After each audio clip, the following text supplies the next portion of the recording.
You're on mute. That's good, because I just said I tried to get dressed up and I ended up looking like kind of like disco George Washington. It's really bumming me out. You look very nice and fancy. Okay, well, maybe I'll quit with the George Washington. I did not expect to log on and hear disco George Washington, so that really What? Why? I don't know what you're talking about. What kind of meeting did you think you were coming to? Where's Chris's tux?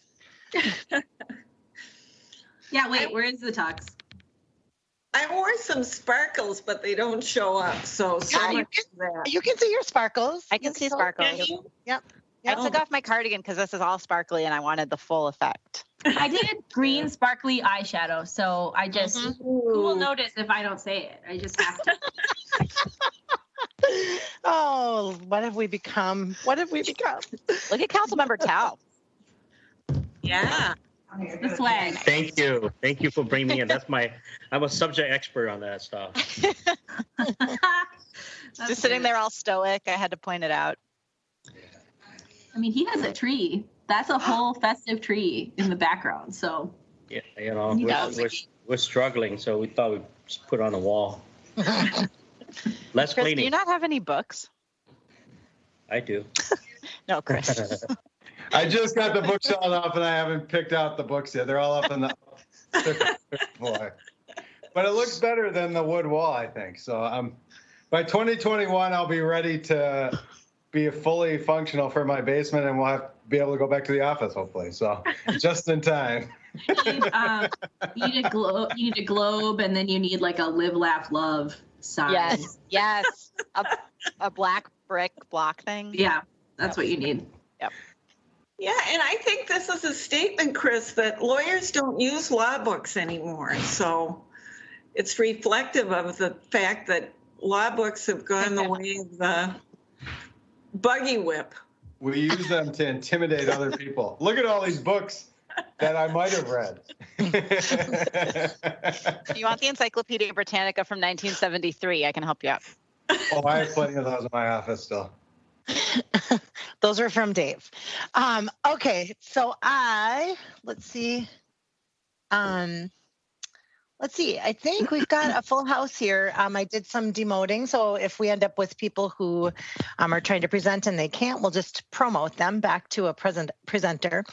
It looks like we're here. Everybody looks fantastic. Happy last meeting of the year, and we will get rolling. So the St. Paul City Council. This is a wave to media services and those who may be recording this meeting. We'll come to order. Roll call. Yang. Here. Jalali. Here. Naker. Here. Prince. Here. Tao. Here. Tolbert. Here. Council President Brandon. Here. 7 present, no one absent. Please stand and join me in the Pledge of Allegiance. I pledge allegiance to the flag of the United States of America and to the republic for which it stands, one nation, under God, indivisible, with liberty and justice for all. Consent agenda items 10 through 23 are before you for your consideration. Are there items that should be considered separate from consent agenda? I don't believe there are any, but just making sure.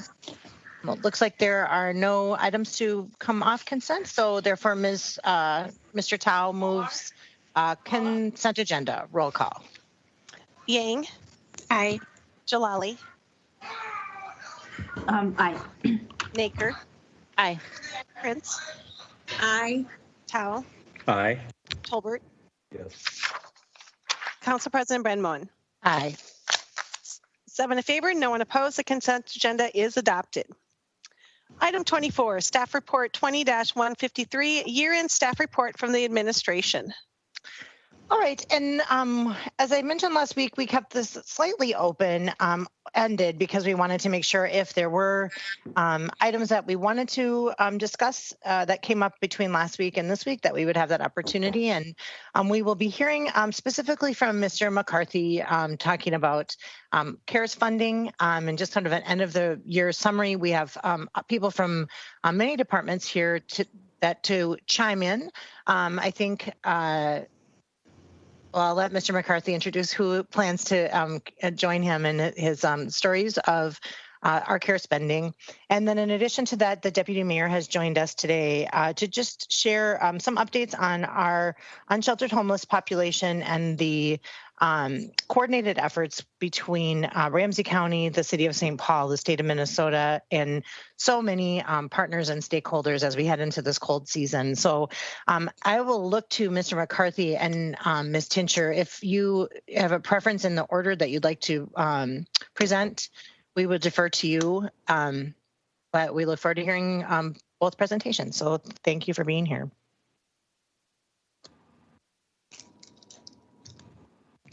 John, you start with the CARES presentation. Great, thank you. And I believe Ms. Logston from Finance is going to share her screen with a presentation. So if she needs to be promoted or turned into a presenter, if we could do that, that would be great.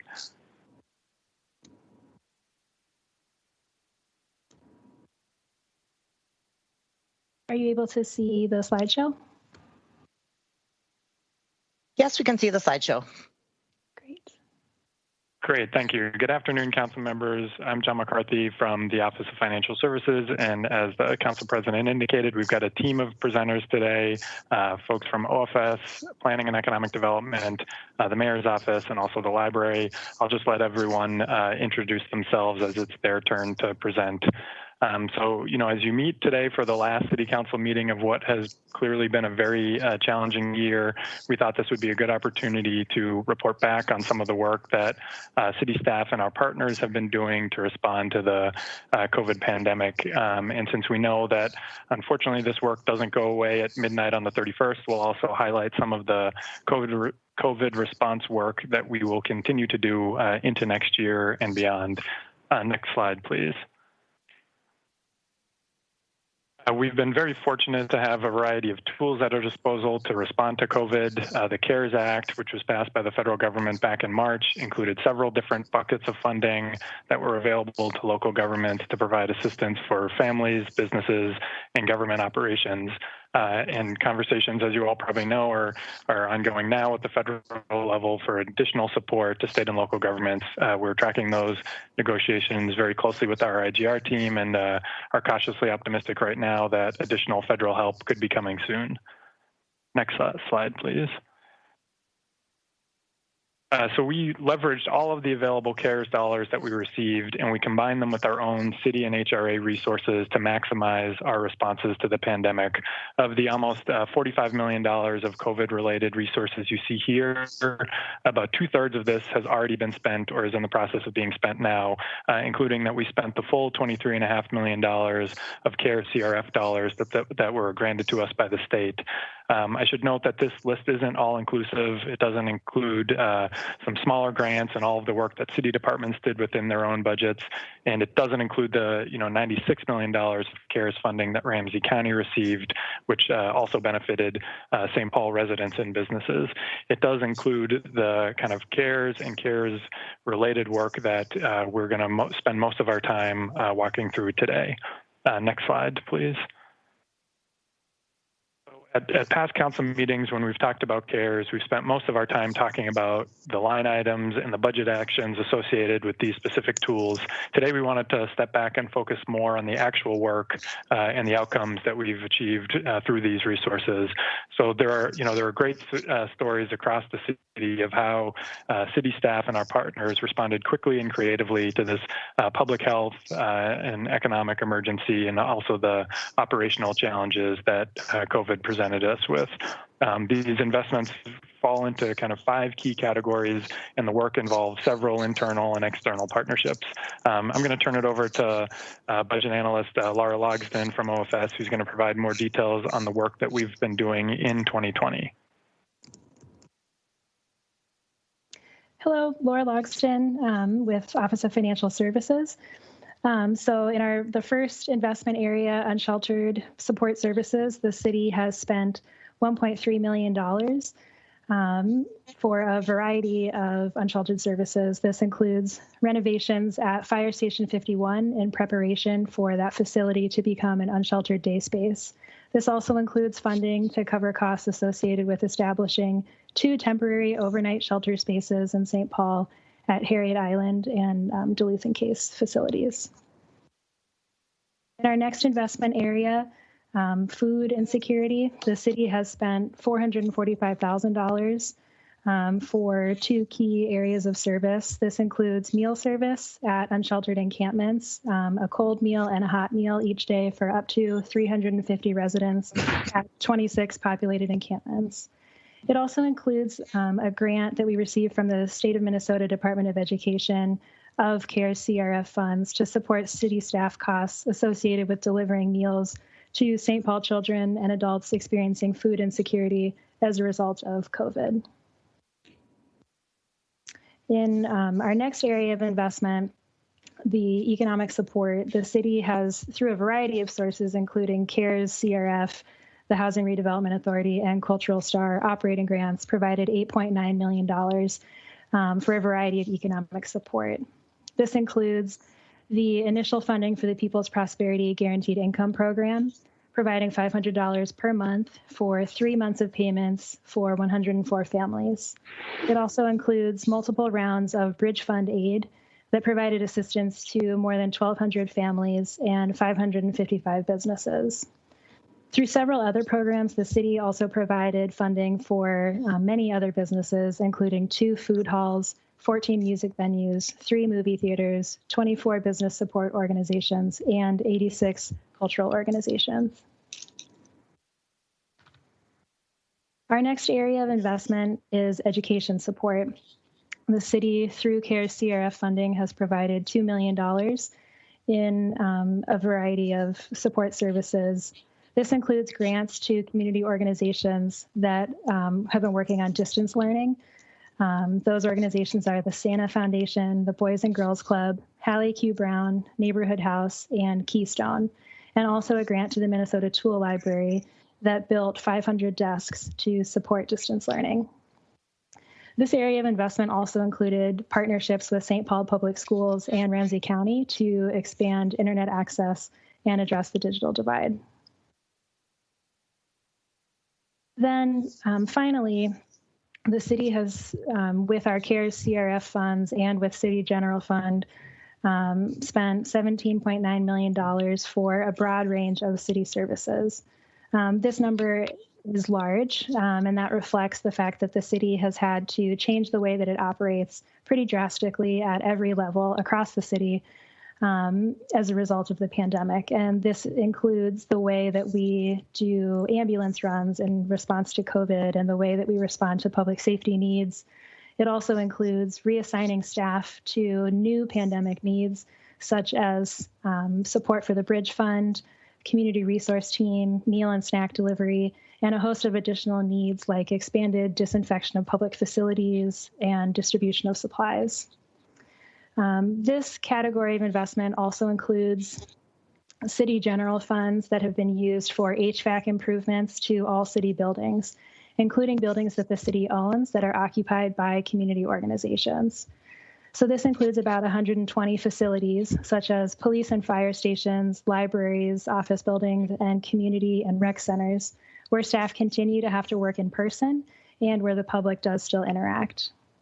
And then finally, this area includes funding to cover costs such as COVID leave and workers' compensation, and expanding the city's personal protective equipment cache to increase safety and protect against the virus. Next, PED is going to review the other sources of CARES funding, CDBG, CV, and ESG. Good afternoon, council members, Council President Brandmoen. I'm Kristen Guild, the Deputy Director of Planning and Economic Development. I will speak today regarding the CARES Act HUD grants. So you've heard a fair amount already to date about the CARES Act CRF funds, but not so much yet. about the HUD grants that were allocated also under the CARES Act. St. Paul received a total of just over $14 million of both CDBG and ESG CV grants. And the council took action last week to officially accept these grant dollars with more to come promised on allocations. So I'll give a high-level overview as well today on the recommendations for the allocations.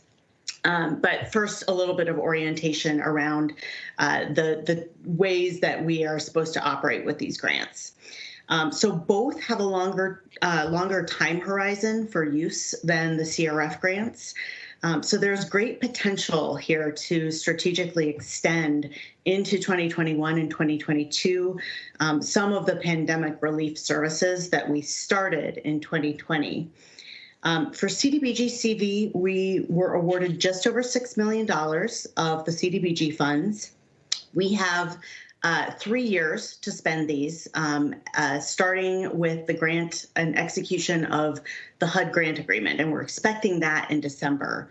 These are HUD program grants, so they have a lot of the same program requirements as regular CDBG and ESG do, but they do have some important CARES Act flexibilities.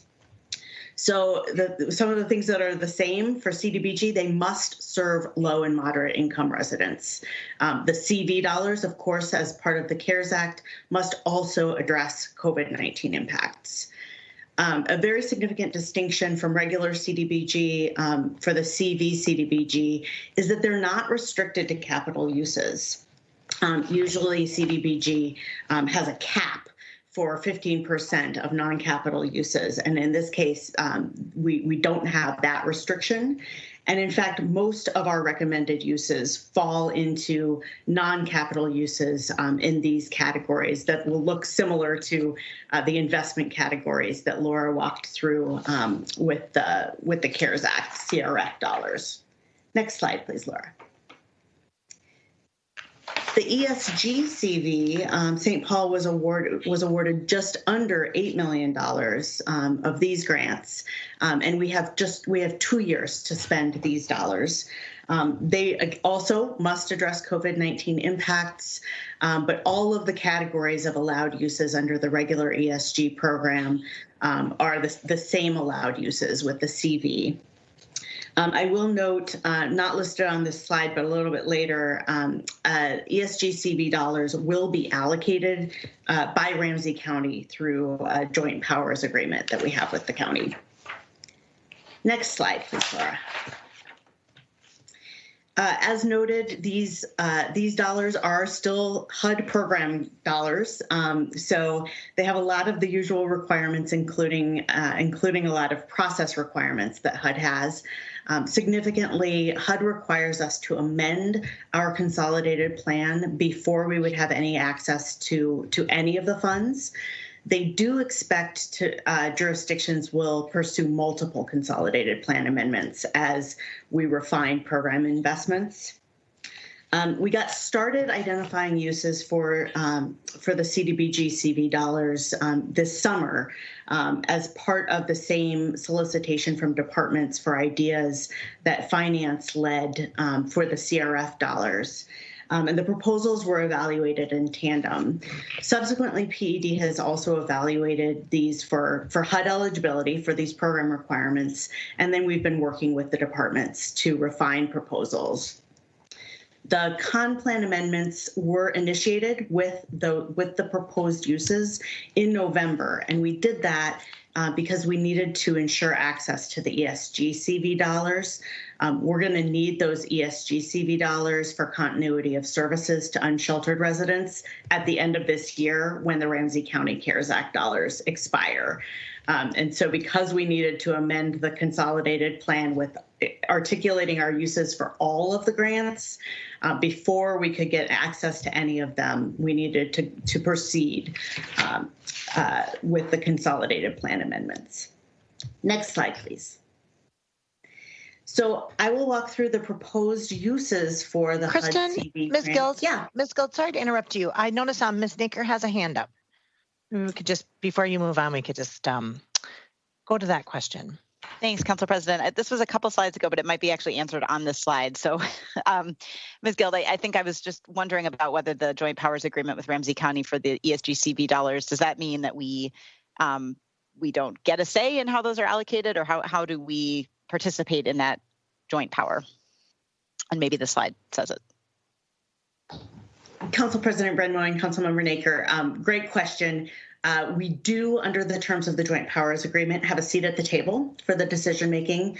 And our representative at the table is Director Ricardo Cervantes, of course, deeply involved with our unsheltered work.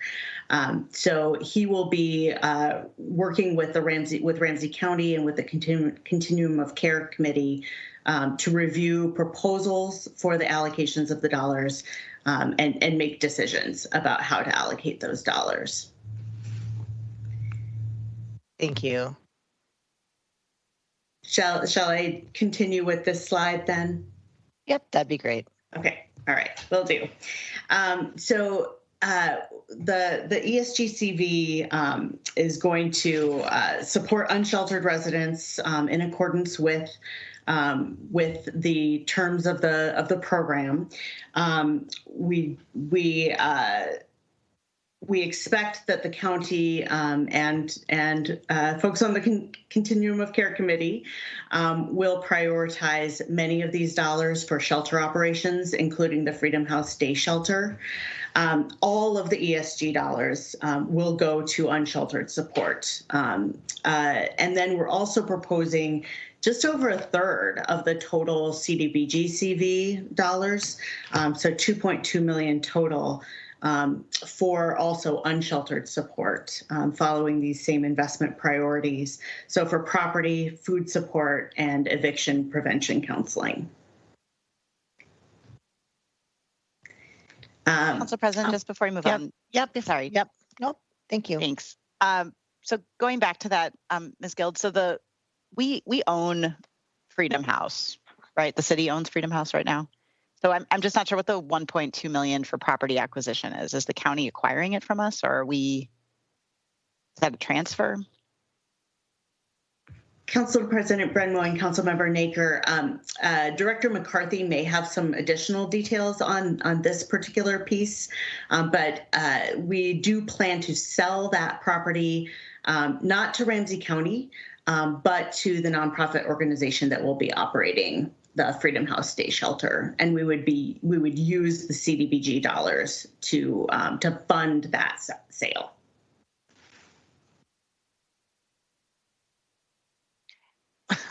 That's confusing. So we're paying them to own it, and then they'll own it. I'm confused. I'm sorry.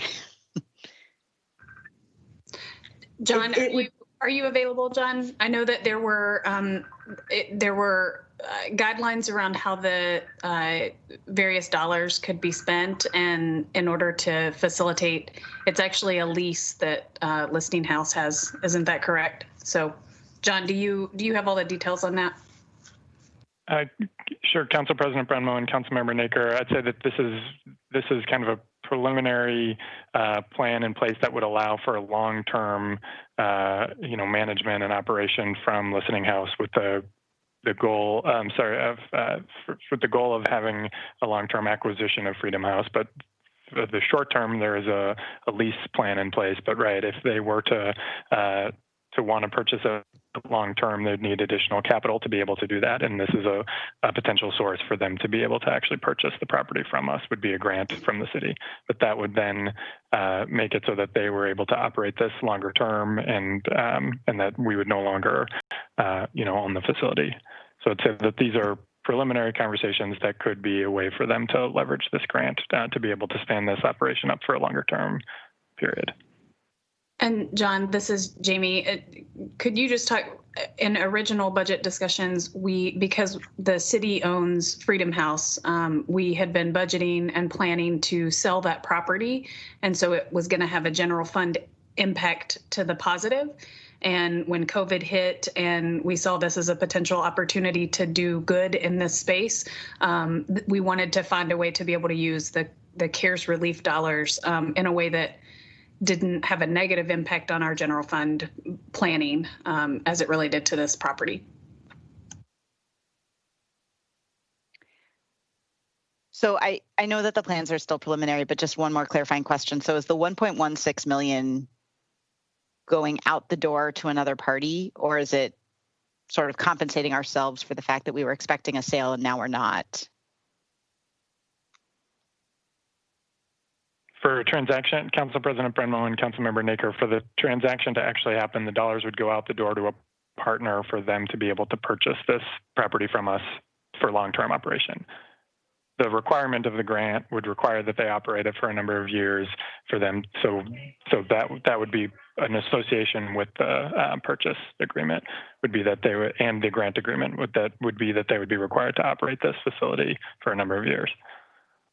So it would give us some, number one, it helps, as Deputy Mayor indicated, we had originally contemplated selling this property to potential private investor. So it would give us some budget security from that standpoint. It would also give us security in the sense that we know that this is likely to be a service that we'll need for beyond this year. And so if we were to enter into this grant and purchase agreement, it would mean that these services would be able to be provided for more than just a short-term horizon.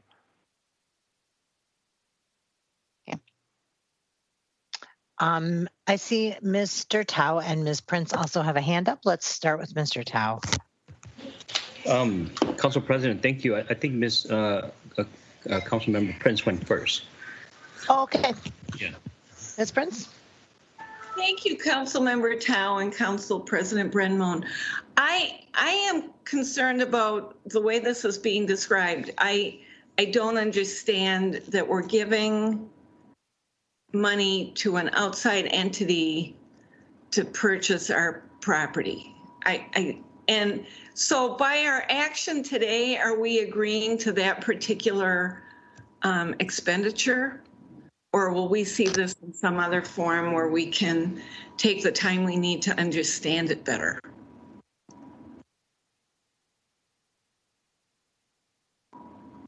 Council President Brenmo and Councilmember Prince, I think I can probably address that.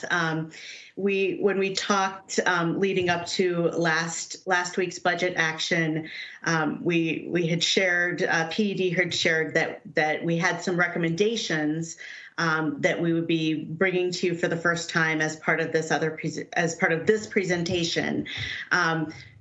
Typically, the only further council action related to details of programs can actually technically be just an administrative order, but that's not what we would propose in this case, because we know that you will want to have a say in these decisions. So it's my understanding that the council president was planning to have some conversations with her colleagues about what process we should follow. Right now, where we are with PED is we are still fine-tuning with departments, some of these program ideas. But I think that we will reach some good conclusions and some further recommendations with that in the very near term. And there's urgency for a lot of these dollars. So it's a priority for us. So I think that the timing would be right to come back to the council probably sometime in January of 2021 for some decision making. And we did. Thank you for that. Yeah, and we did discuss this morning in our policy session. I don't believe any mayor staff was part of that conversation, but we did discuss scheduling for that conversation on our council policy agenda in the early part of next year. So that makes some sense and a good opportunity to dig into these things further. Right. I do share the line of questioning, and also the number really is staggering. Think about how many down payments on houses we could have accomplished here. Mr. Tao. Thank you, Council President. I think having day shelter is it's important, and I want to acknowledge that, and I also want to acknowledge the partnership between the city and Ramsey County. That's something that we've been trying to strengthen over the years. My concern about this proposal is that I'd like to know what's the opportunity loss, the $1.1 million in CBG fund. Where are we taking that money from? Who is on queue to ready to use this money, especially after a pandemic where we really need to go back to the basic building block of a good city, and that's a strong neighborhood, strong small business, and flexibility in spending this CBG money. So as we go forward, unless we have the answer here, I like to know where we're taking the money away from and what's the opportunity loss, and then what does that mean for us when we have business that could use this money to recover or to grow their business versus finding another solution for Freedom House. Those are my thoughts. Ms. Guild? Council President Brennan and Councilmember Tao, one caveat that I'll note with these HUD CV dollars is that they do have to be directly connected to COVID impacts. So that would restrict some of our abilities to use these dollars, in the way that we would otherwise use CDBG dollars. So that's part of what we were evaluating in putting together these recommendations. But I do value the point you're making about it's important to understand the opportunity costs. Yeah, and thank you for that, Deputy Director. I think the issue going forward would be for small business, I think is pretty much related to COVID because, deferred maintenance, loss of business opportunity. So I think there's a good argument for that, and I know that you all and your team will consider that thoroughly. Thank you. Thank you, Mr. Tao. It looks like Ms. Yang has a question. Thanks, Council President. I do just want to raise, uplift the importance of making sure that we do invest in shelters that are not just day shelters, but that they're able to stay open 24/7. And this is feedback directly from organizations that do work with folks who are homeless and also people who are homeless themselves, providing this important input. And I feel like when we keep only talking about day shelters, we're actually not really listening to the info from our community. And so I'm curious to what it would take for us to be able to, if we were to make this investment, to turn Freedom House into a 24/7 shelter where folks don't have to leave and then, be out during a certain time, like in the streets, and that they would actually have shelter, day and night.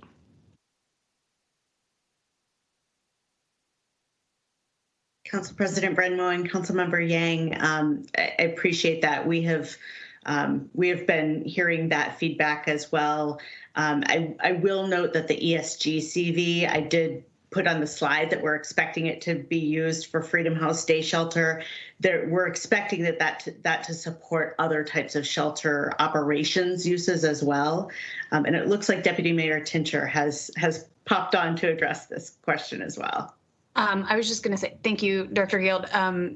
There's a whole lot of other information about investments that the county's making in shelter space and operations to serve our population that's experiencing homelessness or any other housing challenges. And so I don't want to leave the impression that that what the city is participating in or that what is being made available for our residents in St. Paul is only the day shelter space at Freedom House.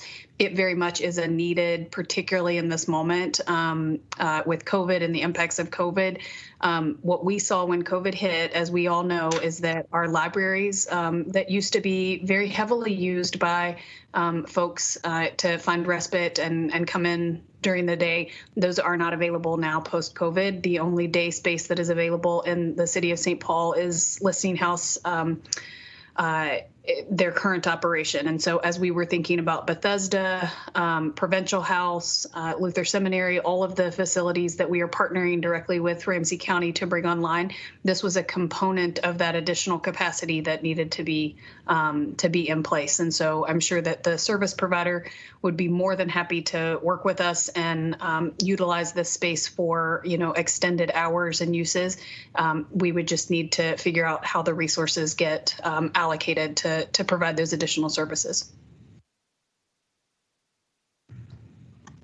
Mr. Tolbert. Yeah, I just want to go back to the question that Councilmember Naker kind of started on about council approval on these. It sounds like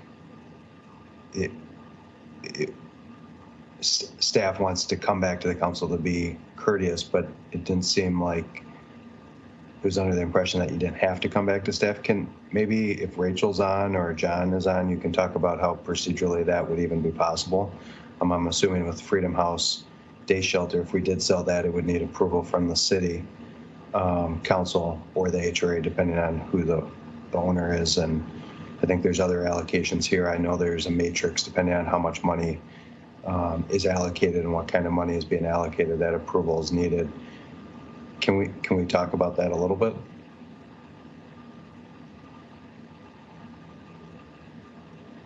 Council President Brenmo and Councilmember Tolbert, I can answer some of those questions, and Rachel Tooney might have to answer some of them, and we may need to follow up with some of the more specific ones. For any, you're correct, Councilmember Tolbert, for any property sale that would have to go through City Council and HRA board. So that would for sure come back to you for your review. For some of the contracts, depending on the dollar amount and depending on what those contracts look like, those would potentially have to come back for council review as well.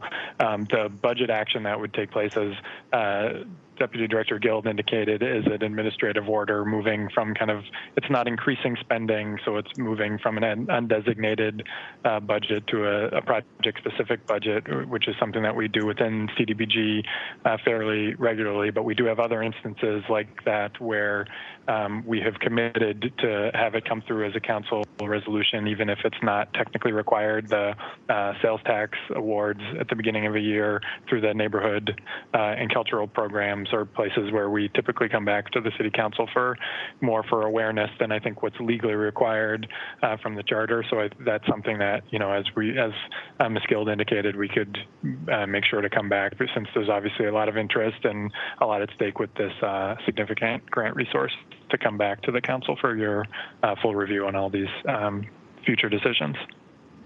Okay.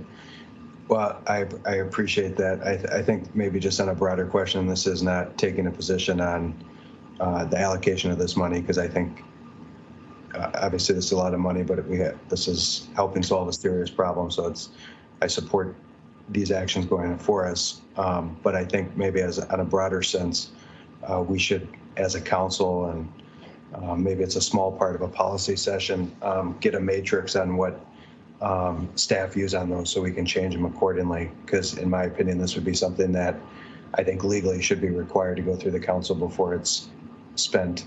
I know one of the things at the HRA, I know I have a matrix that Mr. Niblick sent me over that I keep in front of me of what needs to go before the HRA and what has staff discretion. There's obviously sometimes where I think discretion and smaller amounts of money makes sense, but to be able to allocate a couple $1 million without council approval to a program, I think that's too high of a number in my opinion. So that, like I said, this isn't an opinion on this proposal, but I think this might be something we want to look at, because I know one of the things that many of us on this council have been looking at is trying to get rid of these large allocation funds that are just, that could be sitting there and be allocated for things that are either contrary to what this council, the values of this council, or not at the highest priority of what we prefer the money to be spent on. So I think it might be a further conversation that we want to have, just flagging it.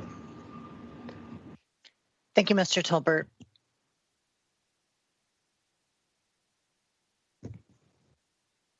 as I mentioned this morning, we had a discussion establishing our policy session and recognizing that these CARES resources we're sort of building the proverbial plane while we're flying it. But I wholeheartedly agree, and I'm hearing my colleagues say the same, and with Mr. Tolbert, that the accountability piece and the role that the council plays is key and important. It's good to get a heads up on what some of the initial planning is, but then we'll have to lock down our review schedule and make sure that we're engaged in this process as well. So it looks like there aren't further questions at this time on this slide, so we can move forward. Thank you, Council President Brenmoen. These are in the same investment categories as Laura Logston walked through. So there are another 3 or 4 slides about recommendations for now just the CDBG CV dollars. So food support is another category where we are proposing $675,000 to provide just under 2 million meals in 2021 at rec centers to income eligible residents with minor children in the household. And this would be continuing a CARES Act funded service. If there aren't questions on that, we can go on to the next, which is economic support. All right, looks like we can move forth. Oh, I'm sorry, I spoke too soon. Ms. Naker has a question. Just a quick question on that. Does that, Ms. Guild, is that irrespective of whether or not St. Paul Public Schools go back into session in 2021? Council President Brenmo and Councilmember Naker, I do not know the answer to that. It was Office of Financial Empowerment that submitted this proposal. We can loop back to them and get an answer to that. And I know everything's really in flux. I just want to make sure that we preserve the flexibility. I know with the governor's orders, looks like in January, elementary schools will be able to go back to in person. And I know St. Paul Public Schools has to work that out internally, but I just want to make sure we have an option to do something else with these dollars if they're in school serving meals. Thanks. Great question. We will get back to you on that. So great. Thanks, Laura. So to Councilmember Tao's point, business support is also an important value for the CARES Act and community pandemic relief. We're proposing $236,650 of the CDBG CV. This would be to assist 5 to 15 businesses with retrofitting their spaces and their operations for COVID safety. One note here is that the businesses do need to be CDBG eligible. So there can be some intensive work with businesses to ensure that we're documenting the CDBG eligibility, which is why there's, relative to some of the other proposals, of smaller investment proposed here. There aren't questions on that. We can go on to the next slide. We're also proposing to continue a number of city services and continue the investments that we've made as a city into education support and distance learning and addressing the digital divide.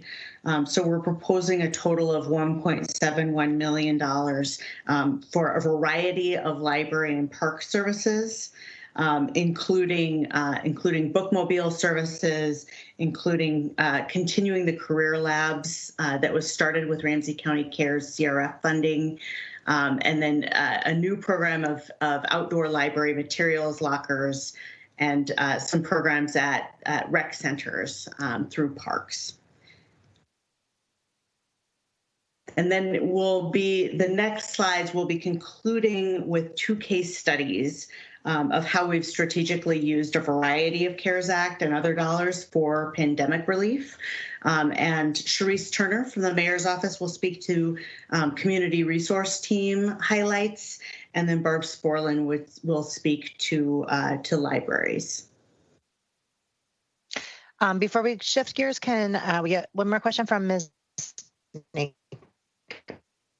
Thanks, Council President. Just before we move on, Ms. Guild, this is going back, I think, to Mr. Tao's question about opportunity cost and how we're deciding where we're allocating which dollars. I guess I'm just struck by how few businesses a slide or so back, the business support will go to 5 to 15 businesses, 200 some $1,000s. How did we make decisions that, $600,000 should go to meals, but $200,000 should go to 5 to 15 businesses as opposed to, significantly more in either of those directions? Council President Brenmo and Councilmember Naker, some of this is also within the context of the other resources that we have for business support. So CDBG and CDBG CV dollars are some of our most restricted monies that we can use for business support. And so we've put a lot of resources, HRA and CARES and Cultural Star, to supporting businesses. So we've put over $9 million already into grants in 2020 to businesses, including 555 Bridge Fund grants to businesses, and then a variety of other business organization supports and cultural organization supports. So just balancing our funding sources with our priorities. The flexible dollars go further with the businesses. It's easier for them to use. They're easier for us to use. And so the dollar figure that we thought we could reasonably work with for businesses that are CDBG eligible specifically for COVID relief was somewhere between $250,000 and $500,000. And what we have proposed here is just $236,000, anticipating that we would do $5,000 to $50,000 worth of work with a smaller number of businesses using this source. Just as a quick follow-up, I appreciate that. And I just want to say, I know we've talked about this before, but I think we don't need to have all funding sources be all things to all users. Like if CDBG is really hard to use for businesses and we've done many millions more in other CARES funding, I don't know if it makes sense to sort of have another kind of targeted program just for 5 to 15 businesses, whether that's a good use of staff time and energy on the part of the applicants. So I just hope we're considering that. I think it's fine if this isn't the best use of dollars to have businesses be supported in another way. Council President Brenmo and Councilmember Naker, I very much appreciate that. I don't want to make CDBG dollars sound impossible to use for businesses. They are actually very possible to use for business support, but a narrow band of businesses that are eligible. So they either need to be owned by a low to moderate income resident themselves, or serve a low to moderate income service area, which we have plenty of those. I will say that we think that there are some targeted uses that we could do some larger grant amounts. So up to 50,000 of retrofits that are warranted using the CDBG CV dollars, which is why we've recommended them. But your point is well taken, to prioritize the uses and make sure that the sources are matching. Thank you.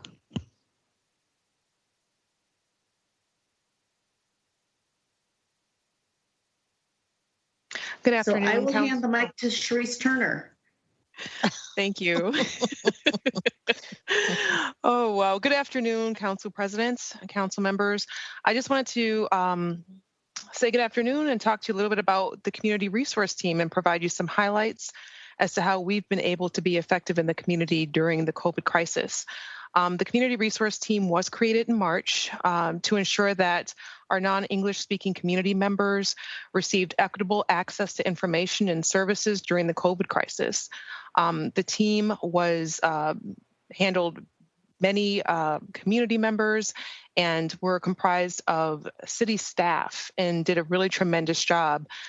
They were responsible for navigating resources. And in addition to that, they really had to serve community members in a time of crisis and need. They served also businesses, and they also provided translation services for citywide departments.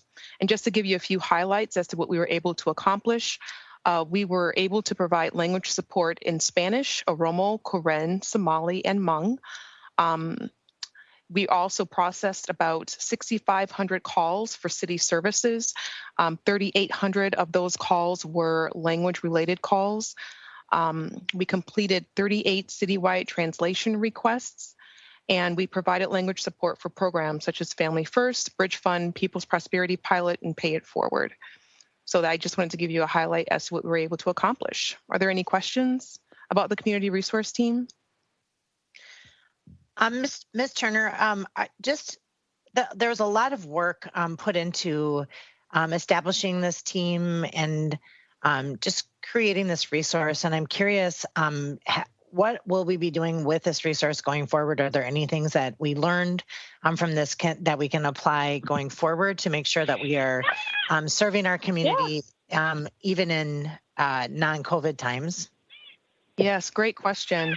What was great about this experience was the fact that we were able to get insight that we would not otherwise have into these communities, because now we had a means of tracking the information. Whoever is 612-8483. Oh, wait, I found him. Okay, I muted him. All right. Thank you. Right. Yep. Thank you, Council President. So, as I said, we were able to really gain insight into the communities that we were serving that we would not otherwise have access to as a result of being able to create this team and receive these calls and needs from various communities. Though the community resource team will end on December the 30th, we will be able to make certain that as we have learned what the needs are, people felt more comfortable with speaking to people that were able to speak their language and share their experiences and their needs. As the team has evolved and as we've received those calls and requests, I've been able to work with other city departments to alert them as to the needs of different communities as we've received that information. So I think that it's been a real learning experience for us because we've been able to provide information to citywide departments as to what the needs are in these communities, and also let these community members know that we see them, we hear them, and we value them in our community, and that we are here. And I think that that was something that was very important to them that was expressed during this time too.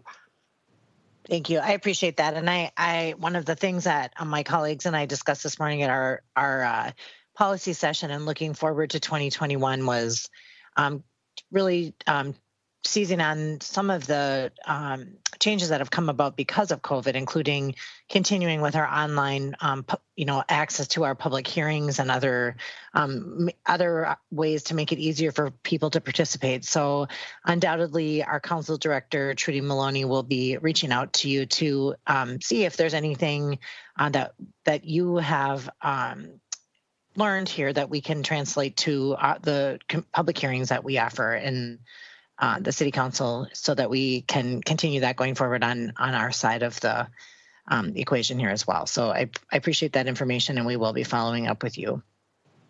Wonderful. Thank you. Other questions for Ms. Turner? All right.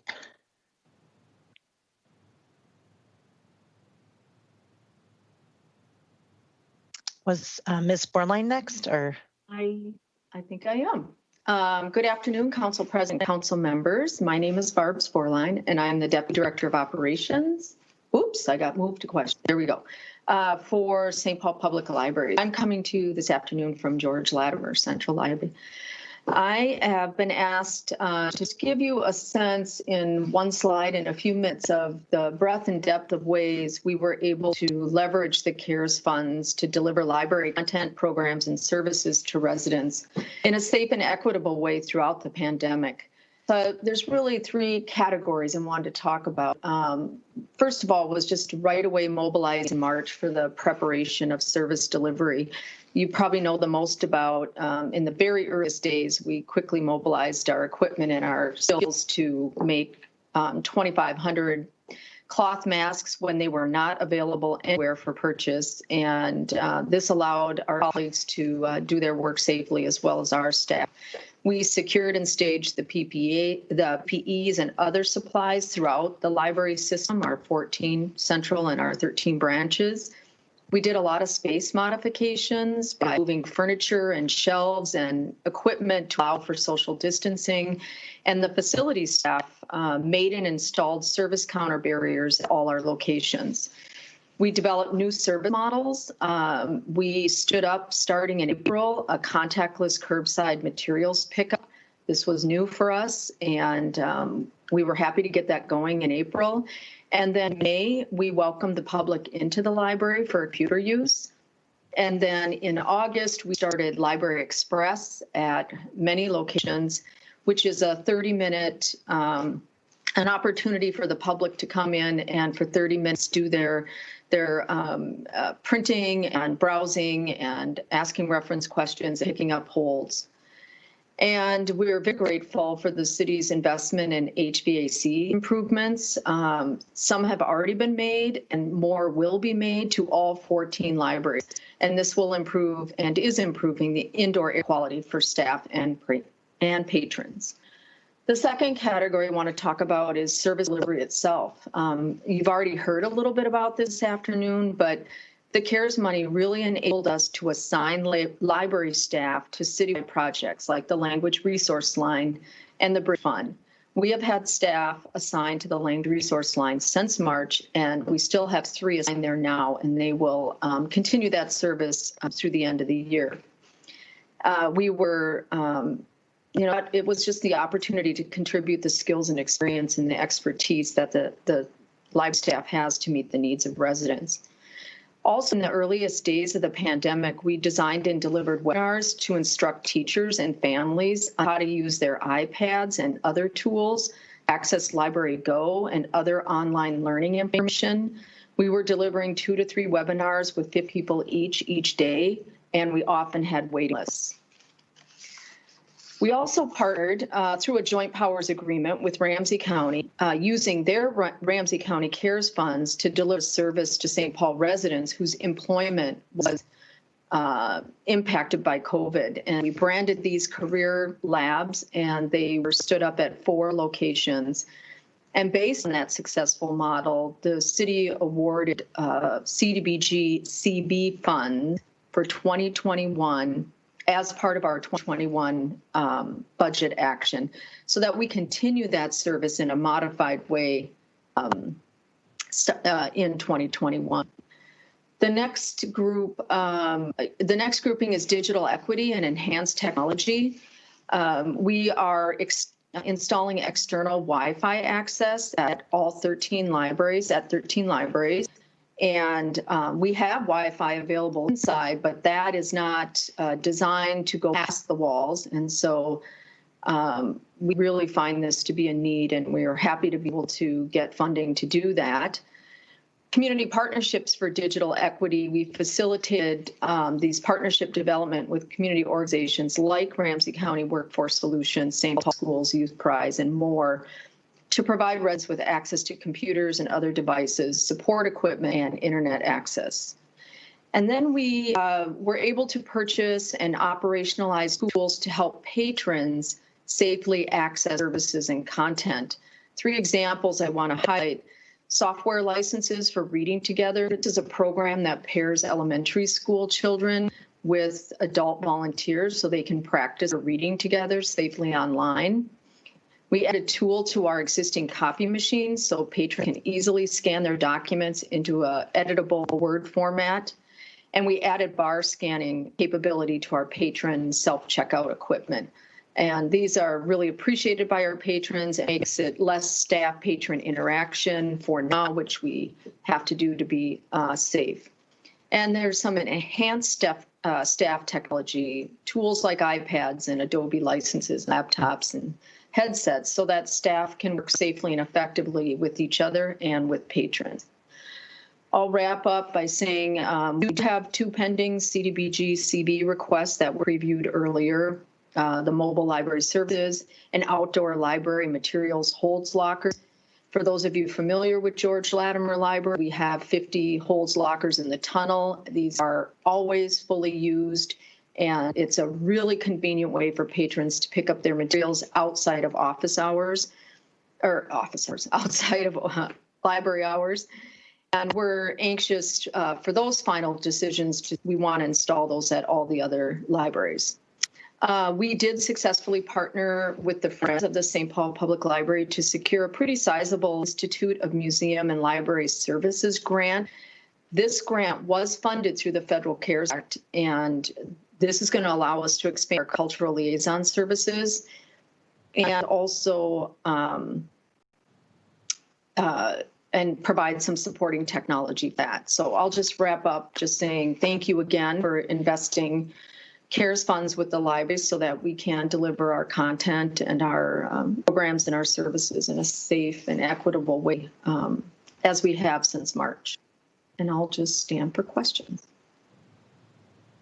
Looks like there are not further questions. I'm just. Okay, great. Thank you.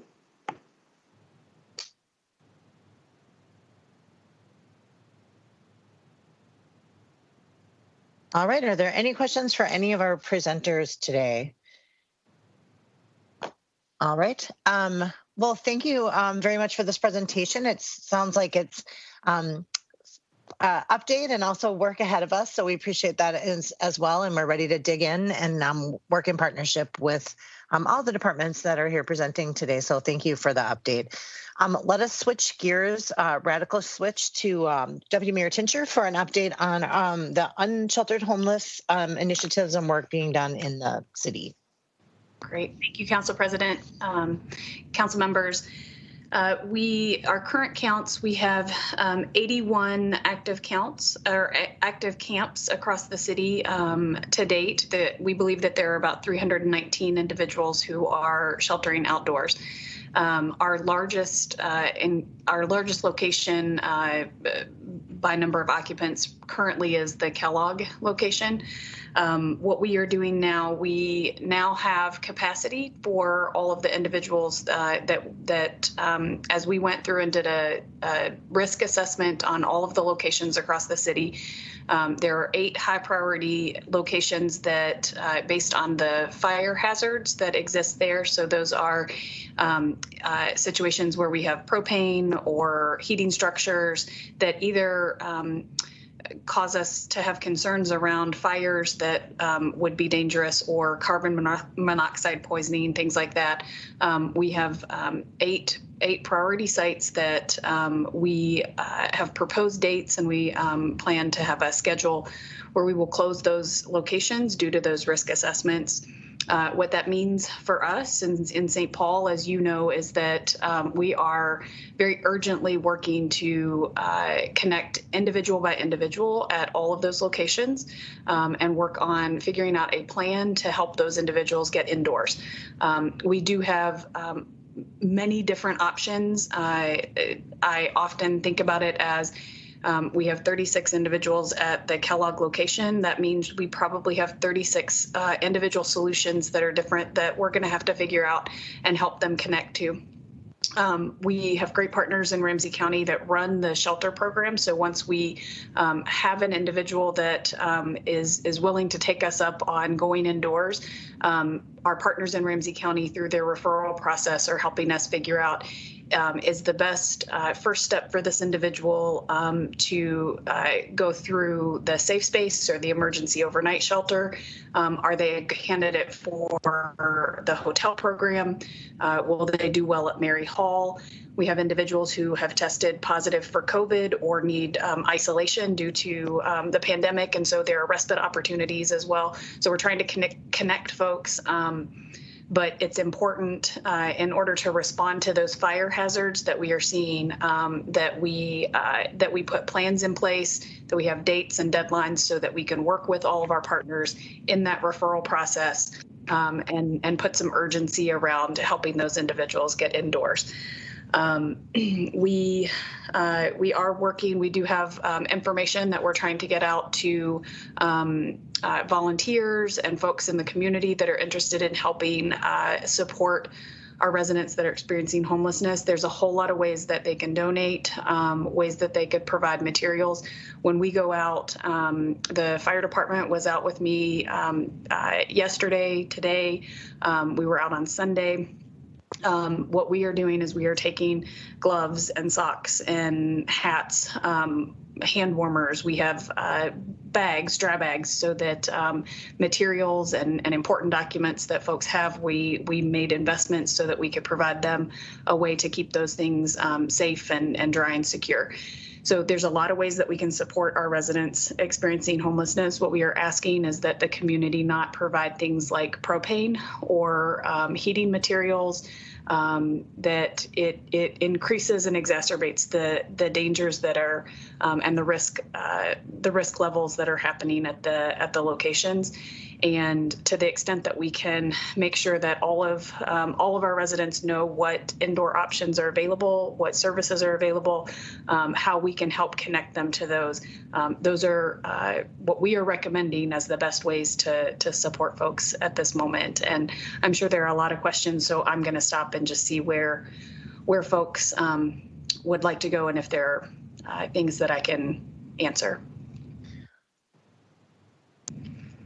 Are there any specific questions for the Deputy Mayor?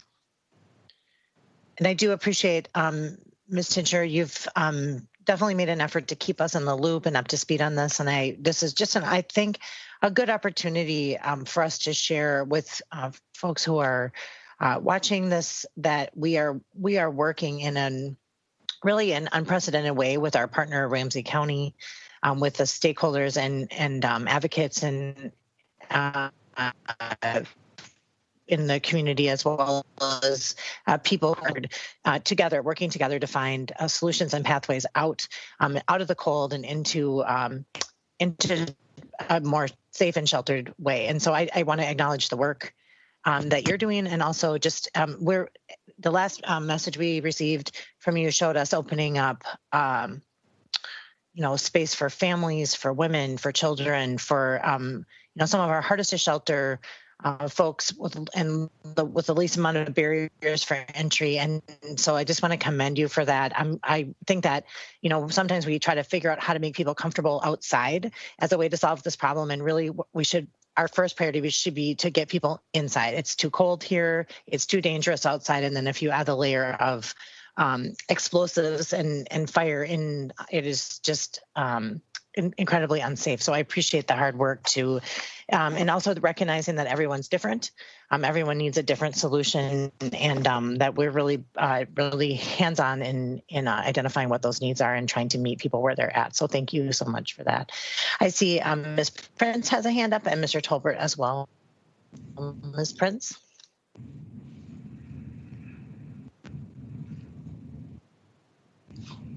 Oops, Ms. Prince, you may be on mute. Of course I am. Deputy Mayor Tincher, I know I speak for all of us when I thank you for the time and attention and sensitivity, compassion, and problem-solving skills that you've brought to this. I am so grateful. I also appreciate that Neighbors Helping Neighbors is one way that people can get involved. So if they volunteer, they're volunteering in ways that actually are helpful. I do have a number of neighbors in my area, because we're close to a couple of the encampments, where people are wanting to be able to provide, as you said, things like socks or hats or blankets. And they have been very specific about telling people not to bring things like canned goods or Kraft macaroni and cheese boxes, because that is just not a helpful way in which to bring food that has to be prepared. But I wonder, do we have a list anywhere and a drop-off point? Or also, if people want to contribute dollars, if we could just get that information that we can put on our social media, because I do hear from more and more people about this. And I think particularly with the holidays drawing near, it is impossibly difficult to see the way people are living outside, and I know that people want to be able to contribute to improving that situation. So if we can get anything like that for our social media, that would be great.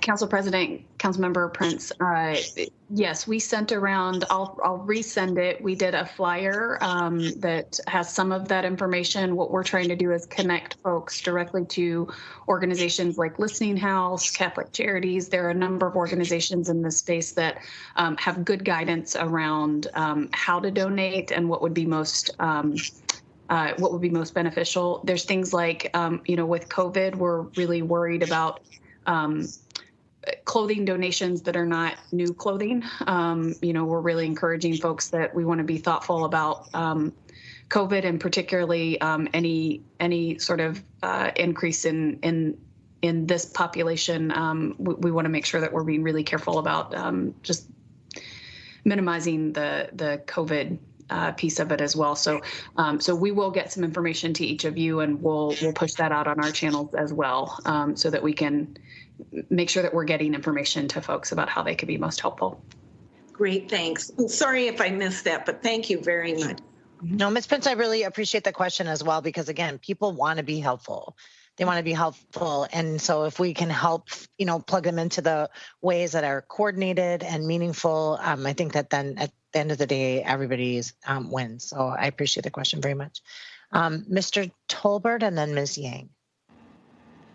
Yeah, thank you very much. And I do want to take the opportunity to thank the Deputy Mayor for leading this effort on behalf of the city. And I know many others are helping you, including Director Shute and Director Cervantes and many other directors, but you're really leading this, and I know I appreciate it. And I also want to thank Ramsey County for their partnership on this.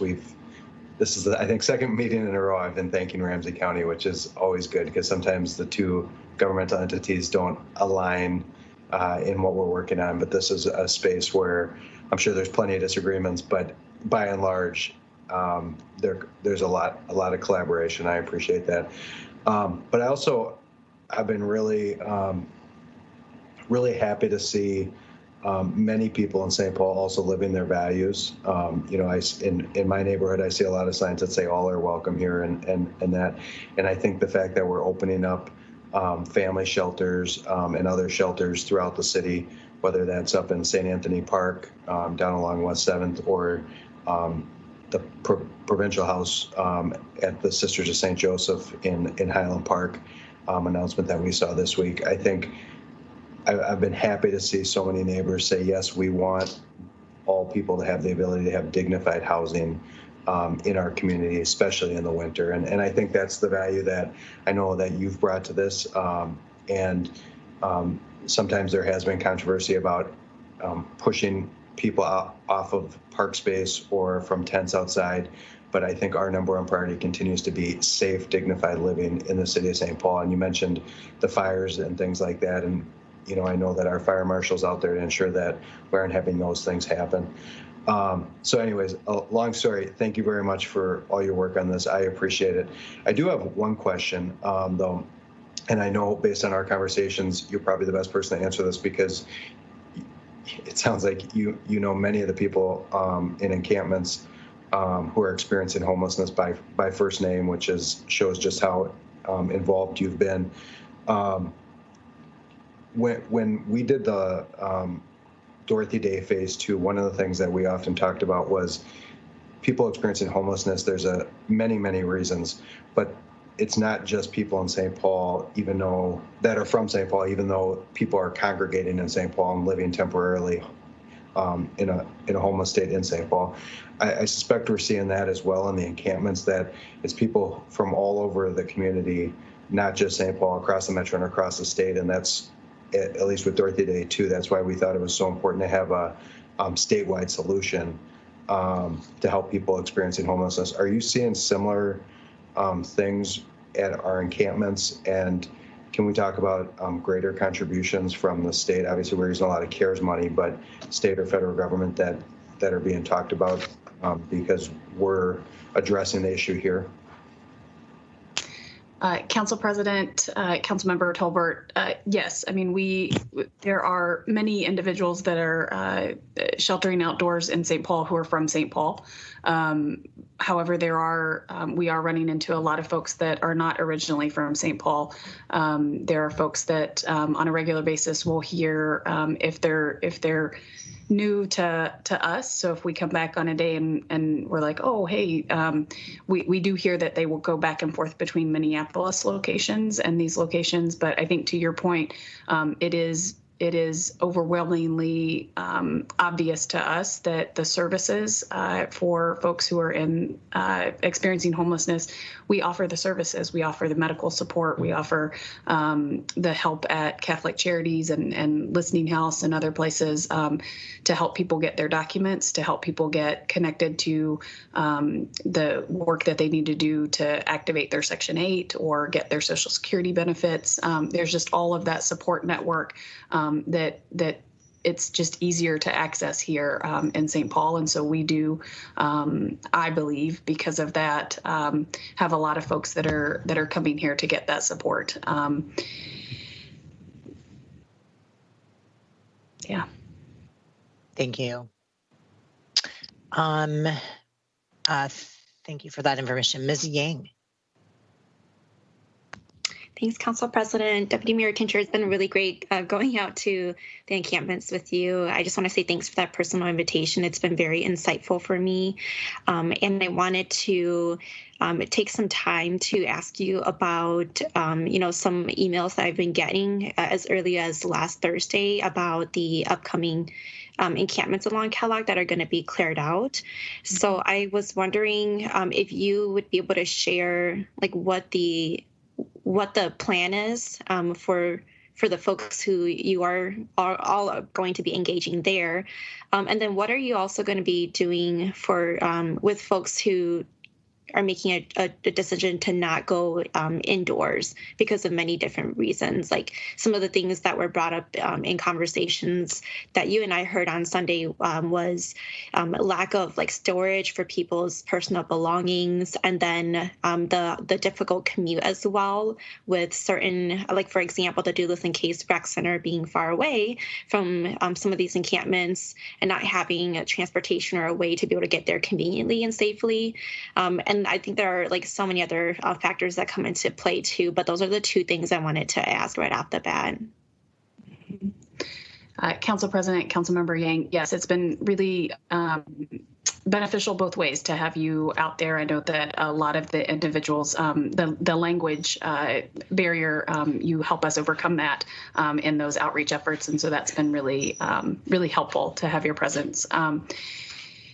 To the question about how we are making sure that as we close an encampment due to the fire risks, what is our process? So in the city, we starting well into last week, we started going every day. We have multiple shifts that are going, and this is city staff. It's me, it's the fire chief, it's our Neighbors Helping Neighbors volunteers. They're helping us with this effort as well.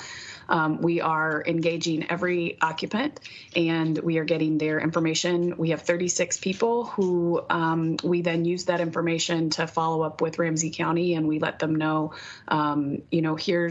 this is the person that we talked to. Do they have a caseworker? Where is their situation? Where are they at in their process with that? How can we not interrupt the system that exists, but how can we expedite for the folks that are going to be impacted by our need to close the location because of the fire risks? How can we expedite the best solution for them? And so, again, for some folks, that means that we get them into the hotel program. For other folks, it's determining what date we're going to have a bed available for either chemical treatment program or whatever it is. And our partners in Ramsey County, they are working directly with us off of that list to make sure that we are coming up with reservations and ways that we can make sure that there is, to the greatest extent that we can, an individual option that works for those individuals, ready for them so that we can close that encampment and move them into a good solution. What I will say is that there there will be some number of individuals who they don't choose to take us up on those options. Again, we are looking for 36 solutions. If we get 35 solutions, that's what we need to do. We can't force anyone to go into an indoor option.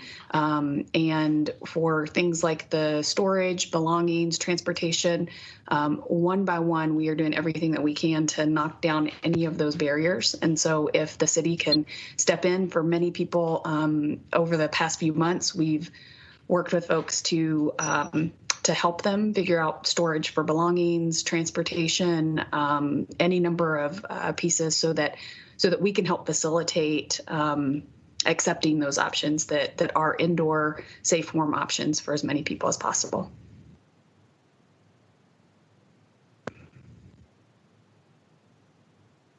Ms. Yang, did you have any follow-up question on that, or was that answered your question?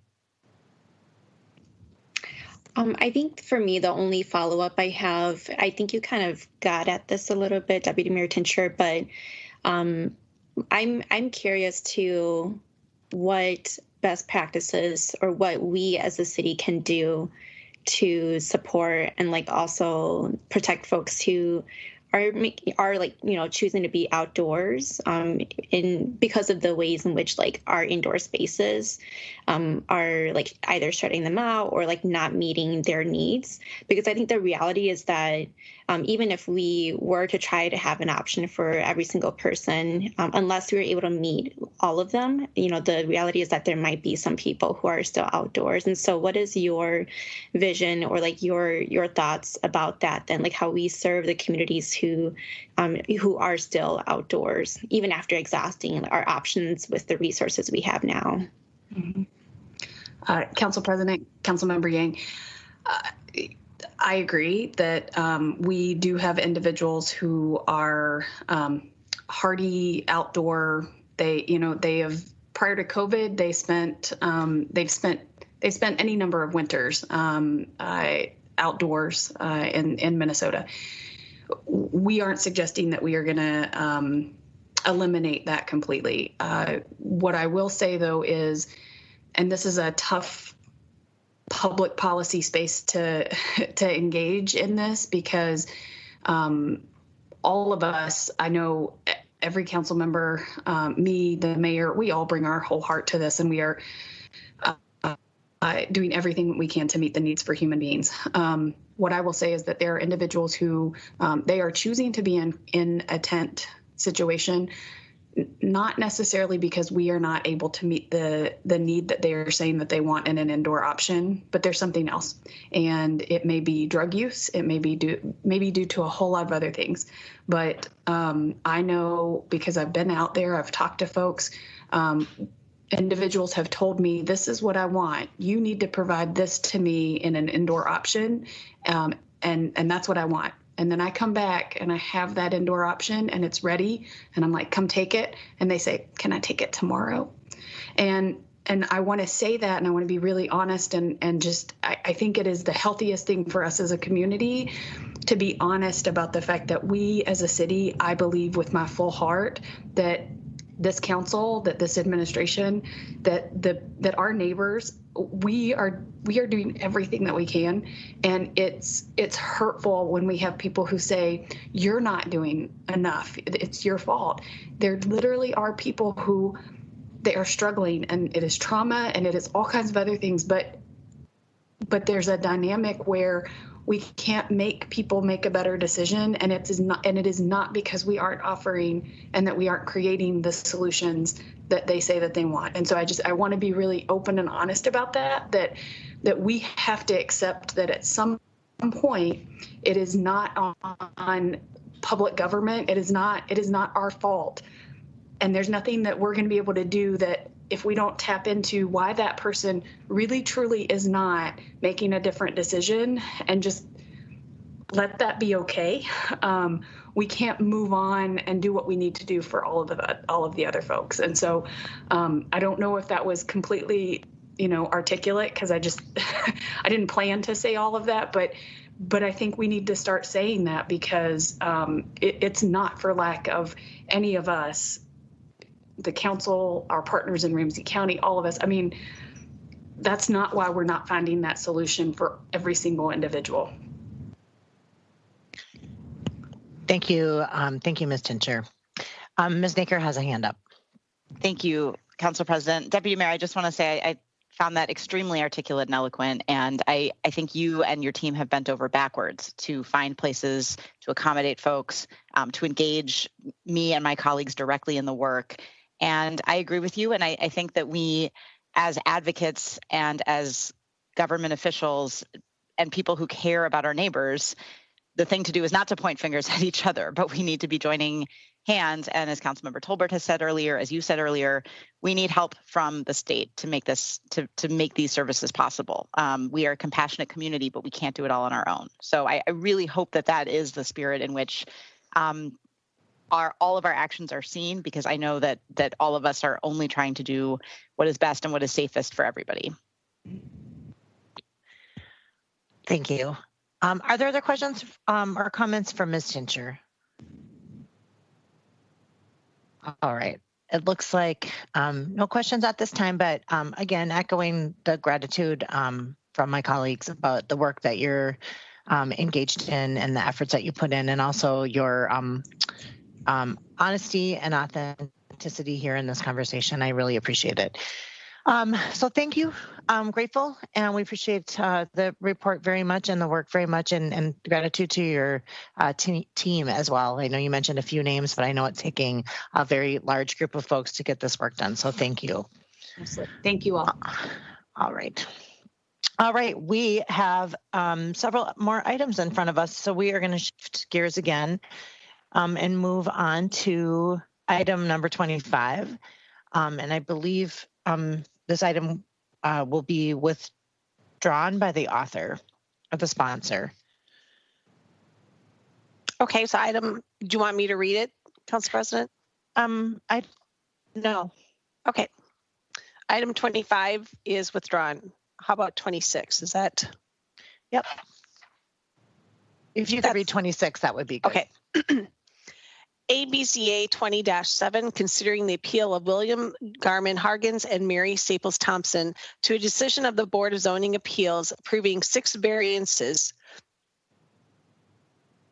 at sorry, I had a bunch in parentheses. I wasn't prepared not to read it. For a second triplex to be constructed on a lot that has existing triplex at 542 Portland Avenue.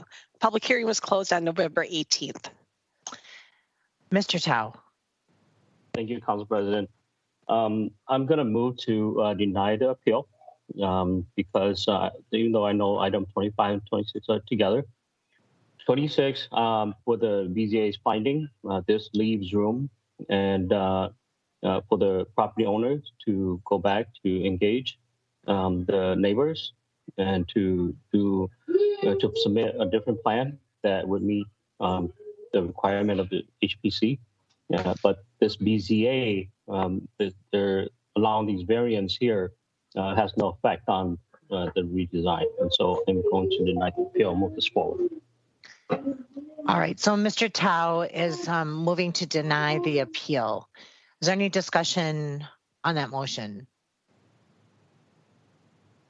Council President, may I just add one more comment that we just talked about housing and different types of housing, different types of sheltering.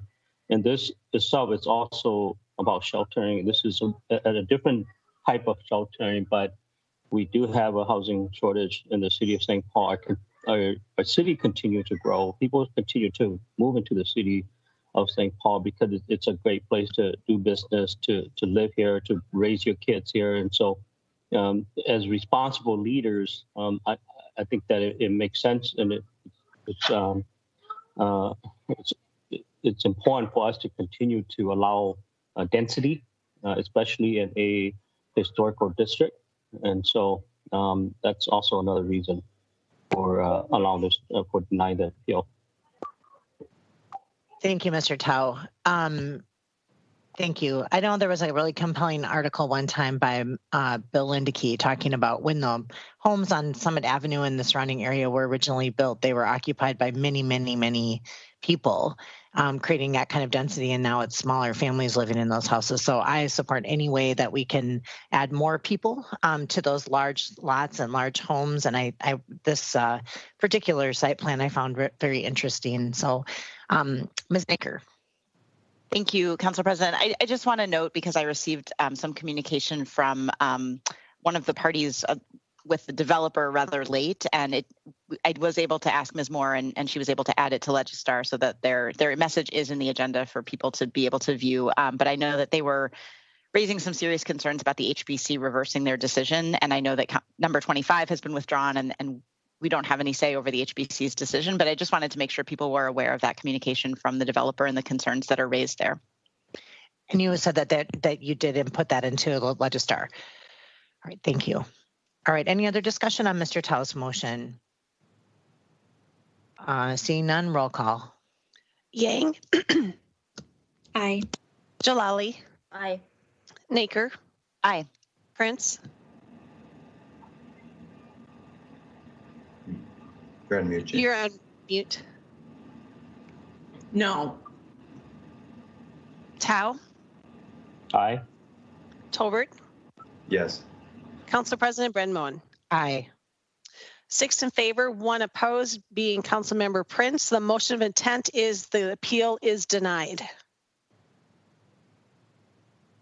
Item number 27, Resolution 20-1664, authorizing the Department of Parks and Recreation to apply for grant funds of $5,000 from the Walmart Local Community Grant Fund to support the McDonough Girls and Women in Sports Project. And this was laid over from last week. All right, thank you. And I don't remember if I said this last week or not, but we were simply tying up some loose ends on a memorandum of understanding. This program is spectacular. Courtney Lovelace from Parks and Recs leads this, and it's just a great empowerment opportunity for kids at McDonough and Mississippi Magnet School. And I'm just a little plug for them and for the staff who works up there, Yer Chang as well. Just the things that they've done at that rec center in the time that I've been on the council have been transformative. So I appreciate it. And so a little shameless plug, but then just fully support moving forward with this request for some grant money from the big box real retailer. So I would move approval. Any discussion on that motion? All right, seeing none, roll call. And Council President, just to point out that there is an amendment in version 2. And I would move version 2. Okay. Any discussion on that motion? Thank you, Ms. Moore. All right, roll call. Yang. Oh, Mr. Todd, did you have a question? I do, but it's about item 26. Oh, so let's okay. this one. Yeah. Okay, thank you. Roll call. Yang. Aye. Jalali. Aye. Naker. Aye. Prince. Aye. Tao. Aye. Tolbert. Yes. Council President Brenmoen. Aye. 7 in favor, no one opposed. The resolution is adopted as amended. Mr. Tao. Thank you, Council President. I would like to recall item number 26. This is the first time I've done this where I meant to grant the appeal, and it's spoken opposite. So I wonder if we can do that. All right, and just procedurally, do we have to vote to recall the item and then vote again on the item? Or can a person on the prevailing side just bring it back? I don't know if Ms. Tierney wants to address that or. Yeah, Council President Brenmo and anyone on the prevailing side can have it recalled. Right, but then do we have to vote on having it recalled, or they just asked to bring it back? I think that I'm not sure. Okay, well, if you, I guess. President Brenmo, Peter Warner from the City Attorney's Office. Well, hello, Peter. I would suggest that we do a motion to reconsider. Okay. I mean, I guess. And as the Deputy City Attorney said, somebody who voted on the affirmative side can make that motion. Right, which has happened. And I guess logically speaking, if it passed, so Mr. Tao moves to reconsider this item. Any discussion on that motion? Roll call. Yang. Aye. Jalali. Aye. Naker. Aye. Prince. Aye. Tao. Aye. Tolbert. Yes. Council President Ben Moen. Aye. 7 in favor, no one opposed. Item 26 is recalled or reconsidered. Mr. Tao. Thank you, Council President. And my colleague, I apologize. Since been here since 2013, I was just a little bit excited here. And so I misspoke. And what I meant is to grant the appeal. So I moved to grant the appeal. All right, so Mr. Tao moves to grant the appeal. Any discussion on that motion? Ms. Naker. Thank you, Council President. Mr. Tao, just a quick clarifying question, because I also get confused on these as to granting and denying the appeals of what BZA has said. Your comments seem to be in line with denying the appeal, because you had talked about wanting to make it possible for the developer, after they go back and work with the community as the HPC requested, to still move forward with this, to make housing options available, that kind of thing. So I just wanted to confirm, because your comments seemed in line with the way that you moved before, and I just wanted to clarify. Thank you, Councilmember Necker. So in my mind, it blanked out, and so I thought that the appeal was done by both of the same party, or the HPC, as well as the BZA. But the BZA is actually the appeal of the developer to allow the variance, right? I think it's the appeal of the same parties to what the BZA granted, I think, the developers variances, and I think the same appellants in both 25 and 26 were appealing that. Could we just get, this one has been very confusing for me as well. And since Mr. Warner and Ms. Tierney are on the call, perhaps they could explain, get this straightened out for us. Because I think the intent is for us to know exactly what we're voting on, so that we can vote in alignment with our wishes here. But it is a very confusing situation, especially with the two side-by-side appeals and one now that's withdrawn. So Ms. Tierney or Mr. Warner, can we get some clarification so that we can resume our conversation here? Council President Ben Moen, council members, Peter Warner, Assistant City Attorney. If the motion from Councilmember Tao is to grant the appeal, the result of that would be to favor the appeal that was made by the neighbors from the BZA's decision. So by granting the appeal, if that's the intent of the council member, the result of that would be to overturn the decision of the BZA in this matter.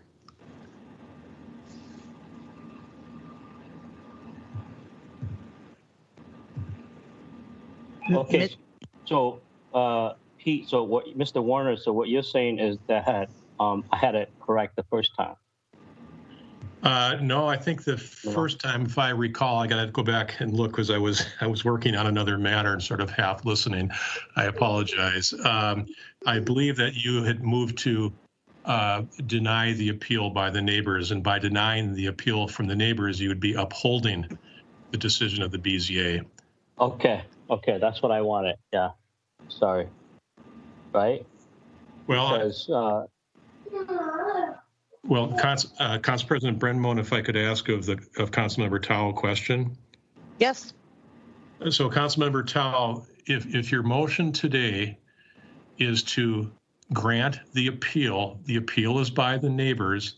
The neighbors are appealing the decision that the BZA made to grant 6 variances. And if you wish to grant the neighbors' appeal, in doing so, what you will do is undo the decision by the BZA. Okay, thank you. That's clarifying. So what I wanted to do is to deny the appeal, so to uphold the BZA's finding, so that this project can go forward, and the new design that's proposed to HPC doesn't have to deal with the zoning again. Council President Ben Moen, if I may comment, and council members, Just council members, so that you understand, the location of this property is in a heritage preservation district. I believe it's the Historic Hill District. And so under the requirements of the HPC ordinances, the applicant always has to have their building plans approved by the HPC. And so in this situation, provided that the applicant comes back with the exact same plans under, I'm assuming what is the council member's proposed motion, as long as the plans are exactly the same and require the same variances, by denying the appeal here, those variances, I suppose, would continue until such time as the applicant gets his building permits approved by the HPC. And if I might add one more thing, variances, the approval of variances are generally good for 2 years. In that time, the property owner has to begin construction. Otherwise, if they don't, the variances basically invalidate themselves or disappear by operation of law because there's been no actual construction begun. Mr. Tao, Councilmember Jalali and Councilmember Tolbert have a hand up. Would you yield to their questions or comments as you consider? All right, Ms. Jalali. Okay, yeah. So if I'm following correctly, the vote that we already took successfully denied the appeal, which means the project can proceed. The BZA decision to grant those variances is upheld. I guess, Peter, so far, do I have all that correct? Councilmember, you do, except for the part that the project can proceed. If the HPC denied the building plans that were submitted by the applicant, and so the project can't proceed until, cannot proceed until the applicant's building plans are approved by the HPC. Sure. And my understanding is he'd have to come back with another set of plans in order to be able to utilize the same variances that were granted by the BZA. Right, but all of that is separate from the matter in the actual item we just voted on, right? That's all dealt with separately anyway, so our vote wouldn't necessarily impact that. That's correct. It seems to me that you've already taken a vote to deny or to deny the appeal, and so the variances at that time were still in place, and now we've got this motion to reconsider, and so perhaps one thing that the council might consider is withdrawing the motion to reconsider and just leaving the original vote stand. Yeah, and I'll just to tie off my part is that I supported what I thought was, you know, I still support the position I just articulated, so I'll let Councilmember Tao decide how he wants to proceed and everyone else, but I just wanted to play back the tapes. Thank you. Mr. Tolbert. As everyone stated, sometimes the way that these procedurally come to us, it can get confusing.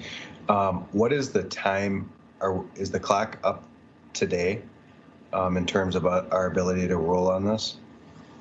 Or when is the timeline run out? Council President Brenmo, I can answer that. I am on that clock. I am on, Peter, if you don't have it. Oh, yeah, sure. Here. Council President, Councilmember Yaya Diarra, Zoning Administrator. I believe the clock runs out on the 21st of December. Okay. And this has been already extended once. So a decision has to be made before that date. Matt, correct me if I'm wrong. Matt Graybar is on the line too. Okay. All right.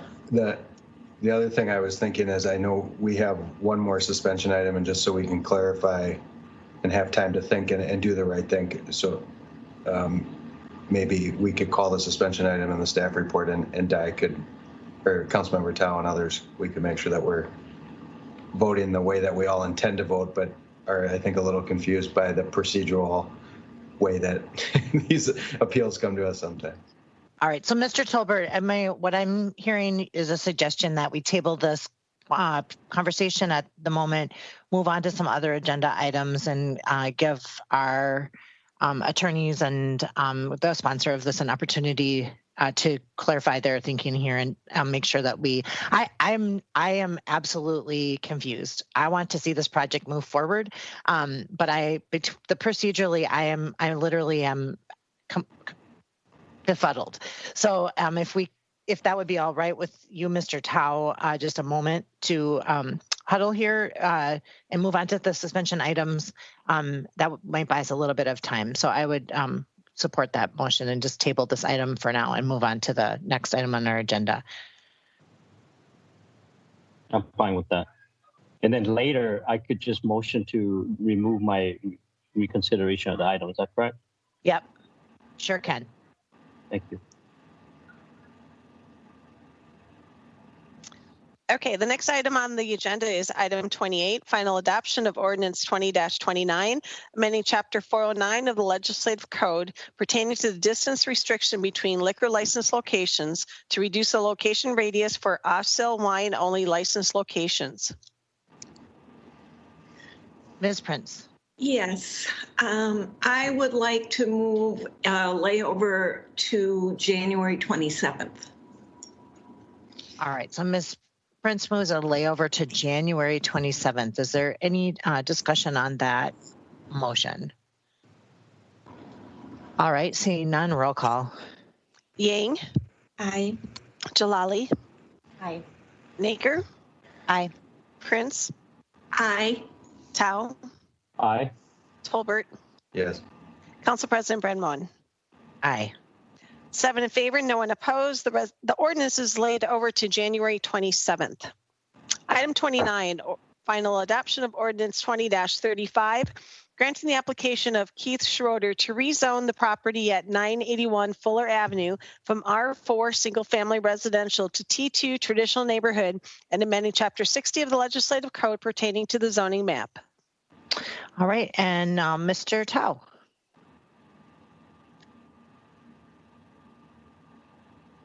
Was this an item where you were going to seek a layover as well on the rezoning? Sorry about that. I want to. I'm sorry, Sherry. It just lost stuff on my mind. Can you read that again, please? Sure. This is the recall to item 26.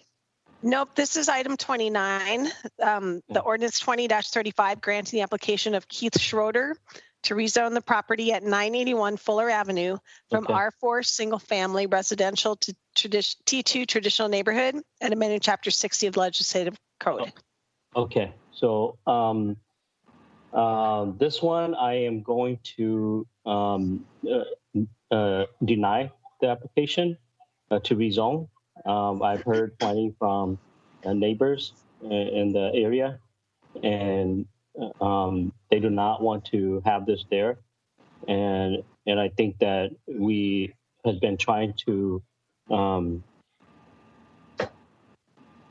work with the neighbors in this area, and so I'm gonna lay this over and have more discussion with to see if I could bring some of the folks together to see what is the right decision going forward. Great. So you're requesting a layover to, I'm sorry, I missed the date, to the 6th? Yes. All right. So Mr. Tao moves January a layover. 6th. That's a good clarification. January 6th, just the 6th. Sorry about that. So Mr. Tom moves the layover to January 6th. Is there any discussion on that motion? Seeing none, roll call. Yang. Aye. Jalali. Aye. Naker. Aye. Prince. Aye. Tao. Aye. Tolbert. Yes. Council President Brenmoen. Aye. 7 in favor, no one opposed. The ordinance is laid over to January 6th. Suspension items are the. Thank you. Ms. Jalali moves suspension of the rules. Roll call. Yang. Aye. Jalali. Aye. Naker. Aye. Prince. Aye. Tao. Aye. Tolbert. Yes. Council President Brenmoen. Aye. 7 in favor, no one opposed. The rules are suspended. Resolution 20-1763, approving the mayor's appointments of Thomas Ashman, Robert Blake, Chris Duffy, Yolanda McIntosh, and Trish Stevens to the Workforce Innovation Board of Ramsey County. All right, and Mr. Nick, send out a summary on each of these appointees for this position. I think they look great. Does anyone, let's see, Mr. Tolbert would move approval. Is there any discussion on that motion?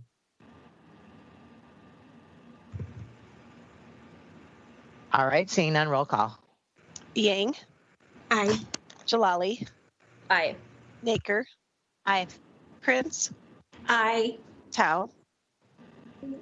Aye. Tolbert. Yes. Council President Brenmoen. Aye. 7 in favor, no one opposed. The resolution is adopted. And Ms. Yang moves suspension of the rules. Roll call. Yang. Aye. Jalali. Aye. Naker. Aye. Prince. Aye. Tao. Aye. Tolbert. Yes. Council President Brenmoen. Aye. 7 in favor, no one opposed. The rules are suspended. Resolution 20-1773, authorizing the city to enter into a vehicle lease agreement with National Cooperative Leasing for the car share service component of the Twin Cities Electric Vehicle Mobility Network. All right. And again, this item is coming in under suspension. Just this is the last meeting of the year, and we wanted to make sure that this got approved. It's an exciting, important stuff. And Ms. Jalali moves approval. Any discussion on that motion? Ms. Naker. Thanks, Council President. Just one quick question. I see Mr. Stark is here. I'm just wondering about the possibility at the end. I noticed that the lease contains a terminal rent adjustment clause. The vehicles will be sold and then proceeds will be applied to the remaining balance, and we'll either receive a refund or owe a balance to NCL. I guess I'm just wondering what's the possible amount that the city could be responsible for paying at the end, and is that all covered by the grant that we're receiving? Mr. Stark. Council President, council members, thank you for the question, Councilmember Naker. What's called the residual on the lease is in the agreement is 20% of the upfront value of the vehicles. So the assumption of the lease is that the vehicles will only be worth 20% of their initial capital value, which is approximately $28,000 to $30,000 a piece. So the maximum, and even if the vehicles are essentially totaled, there's still scrap value there. So there's never a situation in which they'd be sold for zero. There's probably at least as likely that we would end up getting money back as owing money at the end. We would anticipate a vehicle would be worth more than 20% of its original value after 4 years. There's a high likelihood, though, given the use of these vehicles, that we would actually enter into an additional lease for a couple of years and keep the same vehicles for longer. So we see the risk of needing to pay out additional funds at the end of the 4 years as quite low. Great, thanks. Great. Are there other questions for Mr. Stark? All right. So there was a motion in front of us by Ms. Jalali, I believe. Roll call. Yang. Aye. Jalali. Aye. Naker. Aye. Prince. Aye. Tao. Aye. Tolbert. Yes. Council President Brenmoen. Aye. 7 in favor, no one opposed. The resolution is adopted. Item number 30, public hearing ordinance 20-37, creating chapter 194 of the legislative code entitled Smoking Policy Disclosure to require the completion of a smoking sale disclosure report for sale of units within a common interest community. And Ms. Moore, did you say reading 3? Is this our public hearing or is this Yes. fourth reading? All right. So this is our public hearing. Ms. Naker, I'll turn things over to you. Great. Thanks so much, Council President. I was thinking just now about how our new ordinance process is going to make this much more streamlined. I think having this information at first reading makes much more sense than third reading, but I just thought since it was our public hearing and since testimony has been submitted already electronically, I would just summarize how we got to this point and why this ordinance is being proposed. And I also just wanted to highlight a couple points from the testimony that I think were particularly poignant. So this actually came to us from residents of Gallery Tower downtown. Their board had originally voted to prohibit smoking in both units and the balconies outside of them. And then about 8 months later, a new board was elected and reversed that policy. And in the meantime, obviously folks had bought in and bought into the building thinking that it was a no smoking building. And then all of a sudden the policy was reversed. And we were contacted by constituents wondering if there was anything the city could do to prevent that sort of situation from happening in the future, because clearly when you buy a home in a multi-unit building, you're pretty invested, and whether or not that building has a smoking policy or not affects your decision. And you don't want that decision to just change arbitrarily.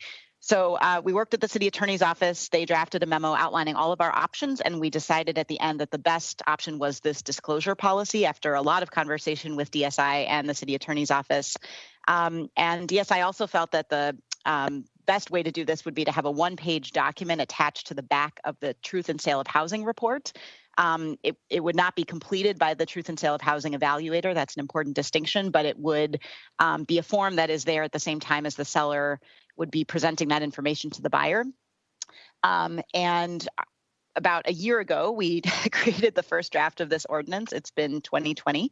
We've spoken with the St. Paul Area Association of Realtors and the Minnesota Multi-Housing Association, among others. Neither of them expressed any concerns about this ordinance. In fact, you'll see that there's actually an email from a realtor supporting this ordinance. And then just a couple of notes from the testimony. Jeff Tentinger and Robin Werbach, who are some of the strongest advocates for this policy in Gallery Towers, wrote, "Together, we've been fighting for and strongly advocating for changes to the city ordinances to help combat secondhand smoke issues in condos and all common interest communities. Our journey has brought us to meetings with air quality testing professionals, HOA meetings, lawyers' offices, meetings with city staff, meetings with Councilmember Naker, the Hamlin Law School, and the Live Smoke Free organization, to name a few. The journey has cost us thousands of dollars as we fight for the basic human right to breathe clean air in our own home. The most painful part of this journey has been speaking to a resident where we live. Her name is Bianca. She is in her 80s. Bianca suffers from asthma. Secondhand smoke from other units aggravates her condition. She didn't know this was an issue when she bought the place. She has shown documentation from her doctor that is an unhealthy environment affecting her life, but she feels stuck." So I think that is just some helpful information to sort of illustrate why the human impact of these decisions. And the hope with this ordinance is not only that it obviously provides this disclosure to buyers at the time when they're making this decision, but also it lets homeowners associations and common interest communities know that these policies are going to be something that buyers will be considering, that they'll be public when buyers make that decision. And so hopefully influencing those common interest communities to make healthier decisions about smoking in their building, because it is absolutely the case. And you'll see the testimony from Association for Non-Smokers Minnesota, the American Lung Association, medical director of Wellbeing at Health Partners, that there is no such thing as having, even with separate ventilation, having units that are free of secondhand smoke if you're in a multi-unit building. So that is the reason for this, and I appreciate your patience. I just wanted to illustrate some of those points that I thought were so well expressed in the testimony. Thank you so much. And I appreciate the background information, and I'm fully supportive of this. I want to acknowledge that we have held our public hearing online and over the phone, and many people have weighed in on this, and that is all attached to our Legistar. And given that, Ms. Naker would move to close the public hearing. Is there any discussion on that motion? Seeing none, roll call. Yang. Aye. Jalali. Aye. Naker. Aye. Prince. Aye. Tao. Aye. Tolbert. Yes. Council President Brenmoen. Aye. 7 in favor, no one opposed. Public hearing is closed, and the ordinance is laid over to January 6th for final adoption. And Mr. Tao would move to withdraw his reconsideration of item number 26. So then it would just go back to the original vote, which was a 6-1. Yep. Okay, thank you. And I apologize for my confusion on this item. I don't think I helped facilitate that as well as I could have. But I think that I know what I did now and I feel better about it. So thanks for that patience and for the reconsideration moment. And I think we're on the right track. So thank you so much. Thank you. And I take full responsibility for creating the confusion. Sorry. All right. Item 31, Resolution Public Hearing 20-247, amending the financing and spending plans in the Department of Public Works capital and operating budgets for the 2020 Bikeway Improvements Program. Oh, and this has been a public hearing held online and over the phone. As such, Ms. Prince would move to close the public hearing and approve. Roll call. Yang. Aye. Jalali. Aye. Naker. Aye. Prince. Aye. Tao. Aye. Tolbert. Yes. Council President Brenmoen. Aye. 7 in favor, no one opposed. The public hearing is closed and the resolution is adopted. Item 32, Resolution Public Hearing 20-286, amending the 2020 financing and spending budget for Public Works, Sewer Utility Fund, and the grant fund related to the 2018 MCES Inflow and Infiltration Demonstration Project Grant. And we have held a public hearing online and transcribed over the phone. As such, Ms. Naker moves to close the public hearing and approve. Roll call. Yang. Aye. Jalali. Aye. Naker. Aye. Prince. Aye. Tao. Aye. Tolbert. Yes. Council President Brenmoen. Aye. 7 in favor, no one opposed. The public hearing is closed and the resolution is adopted. Item 33, Resolution Public Hearing 20-274, amending the spending and financing plans for various city departments. And this is in reference to the 2020 true-up, basically the true-up resolution. We heard a staff report this morning. I see Ms. Jalali has a hand up, and just making sure if folks have questions or need clarifications, that staff is here to answer those questions as well. Ms. Jalali. Thanks. I'm not like cutting off a staff report, am I? I was just gonna. I don't see another hand up. Yeah, okay. Sorry about that. I thought we already covered that part. So yeah, so to, I guess, yeah, to take my time here. So I want to build off what Council President Brenmoen said, that we received a staff report on this morning. I care about referencing that because I am raising a concern today about something that I was informed about this morning. I recognize that this is an end of the year budget resolution with different things that get figured out without a lot of time before we vote on them, but I am concerned about one of the items that is in this budget resolution. So the concern that I have involves the request within from SPPD, for $250,000 for protective helmets. This is being presented as a 2020 expense and is being categorized that way in the resolution. But I feel it is a significant request in size, and it's also mainly in anticipation of 2021 needs. The more that I've been able to ask and get clarification today, this is an equipment request for next year, and I just simply believe that it should have come as part of the 2021 budget request for the department, and it feels hard for me to approve on a short timeline and with so much size of request what we are seeing here. I also have come to understand that it is from a funding stream that isn't SPPD specific, which means it is competing with other immediate year-end city priorities. And I personally feel we have some very clear areas of need in our city that are of greater priority. We just started this meeting with a big presentation on our efforts to address unsheltered homelessness. We are continuing to rebuild in the Midway and other areas of our city from what happened this year. So I just don't feel that it's appropriate or a request I can support right now, given that and the nature of the funding behind it. So I'm actually going to bring a verbal amendment that we delete the SPPD request for $250,000 for helmets and actually return that money to the general fund and emergency reserves. I believe this would allow us more time to revisit this request in the future, review it as part of a future action with appropriate public input, ask the department in the meantime to find these funds within what's already been approved, and also just give us the chance to revisit it with more time and appropriate scrutiny. So that's the amendment I'm bringing today, and I wanted to outline the concerns behind that. And I would appreciate discussion, and if folks ultimately would be willing to support, I just feel this is worth pulling out. So thank you. Thank you, Mr. Lally. So your motion is to amend this resolution to remove the $250,000 for police protection helmets and gear. And we can have a discussion around that motion. I did want to just say I appreciate that we had a report and a conversation this morning at our budget meeting. I do want to make a clarifying statement that the information was available in Legistar since last Wednesday. So and it's just to clarify that we did not just get this information this morning, but it is indeed the case that we did discuss it this morning. So I just wanted to make that fine point clarification, just to support our staff who got that stuff in on time. So I see Ms. Yang has a hand up. Thank you, Council President.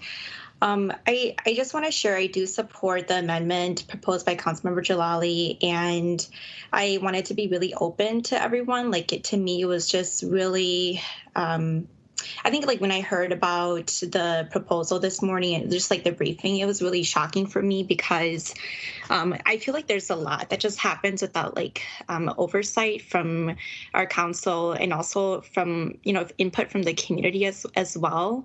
The reason why I can't support this right now is because we are at a time when people in our community have raised so many questions and also been very clear about their desire for community first public safety initiatives, while also being able to be a part of that process too, and being engaged, in our decision making. And there was, no input about that for this.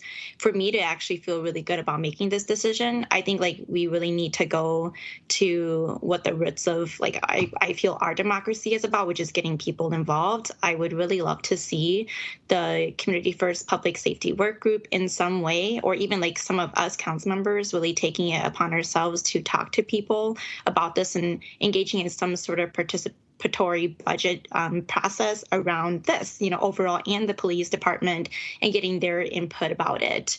And if we don't, I think we're only going to continue to hear from folks who continue to feel left out, but also this component around distrust in our government, that stuff happens without us even really knowing about it. And I think this proposal here just reminded me so much about the barricades that I continue to see right outside the Eastern Police District, barricades that were set up without us even knowing about it. And it costs us over $60,000 per station just to get it set up. And people literally saw it there, without even me as a council member or even neighbors even hearing about it. I would really like to see us do this differently and engage folks in the process. And to me, that's the most important thing. And I would, urge colleagues to support the amendment so we can actually do justice in getting folks involved in this here and getting their input. Thank you, Ms. Naker, then Mr. Tolbert. Thank you, Council President, and thank you to both council members Jalali and Yang for those comments. And I appreciate the intent of the amendment. My understanding, though, is a little bit different, and I don't know if Mr. McCarthy is on the. Yes, he is. I see his little circle. I had thought that what we talked about this morning was that there's a need for this protective equipment, that we are anticipating serious protest activity in the coming year, and that the equipment that we have right now is not sufficient to protect the officers who we send into harm's way. So we are going to need to invest in new equipment one way or another. My understanding also was that rather than putting that into the budget for 2021 and making that part of the police department's ongoing budget, which I know all of us have expressed concern about, we found leftover dollars at the end of this year that couldn't be spent on other things that could be spent on this very immediate order. So I guess I just wanted to clarify that with Mr. McCarthy, and also to understand if we don't spend these dollars on this expense now, where do they go, and what would be the mechanism for sort of holding them aside, I think, as Mr. Lally is proposing for next year. Mr. McCarthy. Sure. Council President Brenmo and Councilmember Naker, the I'll take the second part of the question first, I guess. If this money isn't spent before the end of the year, it would fall to our general fund balance, or also kind of our emergency reserve fund. As you know, the proposed budget doesn't include any use of emergency reserves, and the goal of doing that was to protect those reserves for next year, knowing that there's still a lot of uncertainty over, what might happen in the economy, what might happen with the pandemic. And so we would want to protect those reserves. The mechanism for using them for next year would be a budget amendment to use of fund balance as the revenue source, which is something that we typically don't do outside of emergency responses. The only ones that I can recall of every time using general fund reserves in a budget amendment has been specifically when, we had LGA cuts in the middle of the year, that kind of thing. The first part of your question around, other purposes for this, I think the way you summarized it, I think is exactly right, in that we're at the very end of the year. It's very hard to spend money on anything new at this point. We did have an identified need of one-time equipment purchases, or kind of sporadic, not ongoing equipment purchases. This was a good use of these funds because they are, they're one-time funds for the end of the year that couldn't easily be used for new services or new hiring or anything like that. Thank you, Mr. McCarthy. I see Mr. Tolbert with a hand up. And there is a motion for the amended version of this resolution on the table. Yeah, I want to thank my colleague for bringing this up and highlighting this issue. And I think actually a lot of the reasons of why this actually is an important investment in our police department is we have seen a lot of people exercising their First Amendment right in the city of St. Paul.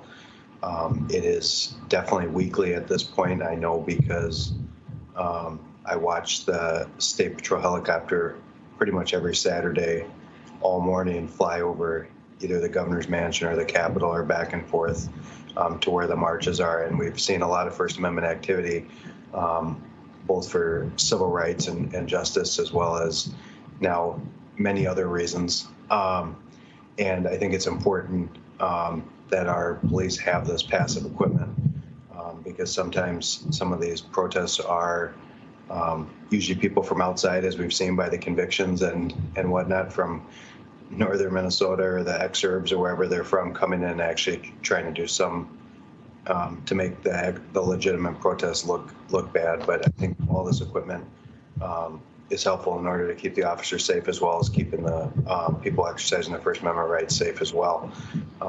So I respect why this is being brought, but I will say that I respectfully disagree, and I think that it is actually a good investment for community first public safety in the type of equipment that it's purchasing. Thank you, Mr. Tolbert. Mr. Tao. Thank you, Council President. Thank you, Councilmember Jalali and Councilmember Yang, for your motion there to amend.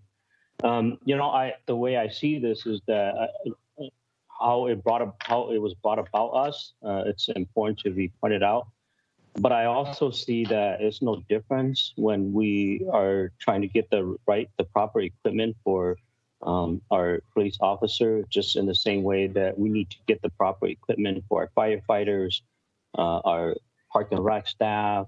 Like these are some of the essential tools that they need to do the job to protect them from harm's way. And I get the spirit that we need to continue to change how we do things in the police department, but we're not talking about getting them motorized weaponry vehicles or things of that nature. It's just to protect them, just like when you play in the NFL. You got to have a helmet to protect the players. And so though I like the spirit of the amendment, I'm not going to support that. I think that when you start having people with open carry and conceal, start protesting, everybody have the right to exercise their First Amendment, and that's great. but I think that our officers still need the tools and equipment that they need to feel safe and to de-escalate things and to engage. So those are my thoughts. Thank you, Mr. Tao. And I see Ms. Prince has a hand up as well, and then there is a motion on the table. Ms. Prince. Again, thank you, Council President Brenmone. I also appreciate the motion, but I would not characterize it as something that was sprung on us. I agree with what my colleagues have said about the nature of the protests in recent days have included people with open carry of handguns and long guns. And I am really worried about the nature of those protests in the next few weeks, that I hope we're able to get this equipment and get this taken care of. Because I think the nature of the protests is getting significantly more dangerous when armed people are openly carrying. So I will, and also I think, it was, as was explained to us this morning, this equipment came to us in 2008 from a grant. And I think it's something that we all have to think about, that when we are getting grant funds for necessary equipment, we have got to figure out a way to pay for that equipment when it comes due. And so I feel like this is one of those times where we have one-time money that became available in our 2020 budget after all of our deficit reduction activities. And so I will not be able to support the motion. All right. So there is a motion from Ms. Jalali to remove $250,000 of the earmarked piece for the police. Ms. Jalali has her hand up again. Thank you. I really appreciate this discussion and the respectful nature of it. I wanted to just clarify the intention is to return this money to the emergency reserves to better review this request, to right size it, and to make sure that we are applying appropriate scrutiny. To me, this is about departmental transparency, and I think that every single department in our city is expected to anticipate their needs, bring those in a request, and be able to clearly and transparently demonstrate exactly how they plan to use that equipment and the nature of it. And I simply personally felt, even with the addition, that yes, we received this information and it was explained more thoroughly as of this morning. And prior to that, that I just did not think from a process standpoint it was presented in a way that was in line with what I had expected as a councilwoman and who's being asked to make tough choices about our priorities. So I wanted to just reinforce some of those points as some nuance to my intention behind it. I certainly respect the points being made here as well. And I personally look forward to a day where we have funded our community so well that there isn't civil unrest, there aren't uprisings or protests, or people engaging in unsafe behavior, because we are simply taking care of people, which is how I think we ultimately create safety. So I wanted to just make those points and underscore my original motion. I appreciate the conversation today. All right, so there's a motion by Ms. Jalali. Roll call. Yang. Yes. Jalali. Yes. Naker. No. Prince. No. Tao. No. Tolbert. No. Council President Brenmone. No. 2 in favor, 5 opposed, being council members Naker, Prince, Tao, Tolbert, and Brenmone. The amendment fails. All right, so what's before us is the original amending spending and financing plans for various city departments. Is there any final discussion on this item? Ms. Naker. Thanks, Council President. Just a quick comment that I think I took away from what Councilmember Jalali just said that I think maybe we can incorporate in 2021. It sounds to me like Finance had actually been having a number of conversations with the police department, and I'm sure they do with many departments throughout the course of the year as to needs that they anticipate having or that they have right then. What I'm understanding from Mr. McCarthy is that this was a need that was not granted in 2020 and was also not baked into 2021. It was more like, if we have dollars left at the end of the year, then you can have this request. But we were not aware of those conversations going on much earlier. So I think it might be helpful in our mid-year report next year to understand more about what some of those conversations are. So so we have more time and we understand the process that's been going. And maybe Ms. Nicker, to that point, when we do our budget review, one of our questions can be what's on the wish list, and have that be baked into our process as well, so that we're clear about that. As on our side of the process, so I agree with you. Is there? So let's see. So Mr. Tolbert moves this item. Is there any further discussion on the amending spending financing plans resolution? All right, seeing none, roll call. Yang. No. Jalali. No. Naker. Aye. Prince. Aye. Tao. Aye. Tolbert. Yes. Council President Brenmon. Aye. 5 in favor, 2 opposed, being Council Members Yang and Jalali. The resolution is adopted and the public hearing is closed, I should also state. Item 34, Resolution Public Hearing 20-276, amending the financing and spending plan of the Department of Parks and Recreation in the amount of $1,003,137 to reflect Metropolitan Council Regional Parks Bonding Program funding and giving permission for the proper city officials to enter into an agreement with the Metropolitan Council, which includes an indemnification clause. And this item has been a public hearing held online and transcribed over the phone. And as such, Ms. Prince would move to close the public hearing and approve. Any discussion on that motion? Roll call. Yang. Aye. Jalali. Aye. Naker. Aye. Prince. Aye. Tao. Aye. Tolbert. Yes. Council President Brenmon. Aye. 7 in favor, no one opposed. The public hearing is closed and the resolution is adopted. Item 35, Resolution Public Hearing 20-283, amending the financing and spending plan of the Department of Parks and Recreation in the amount of $6,900 for improvements to Margaret Park. And this public hearing has been held online and over the phone by transcription. As such, Ms. Prince moves to close the public hearing and approve. Any discussion on that motion? Roll call. Yang. Aye. Jalali. Aye. Naker. Aye. Prince. Aye. Tao.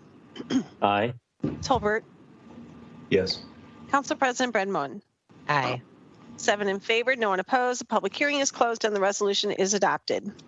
Item 36, Resolution Public Hearing 20-285, amending the financing and spending plan of the Department of Parks and Recreation in the amount of $77,800 to reflect funds received from the Lower Phelan Creek project for staff design services for the Wakantipi project. And we have held this public hearing over the phone and through email.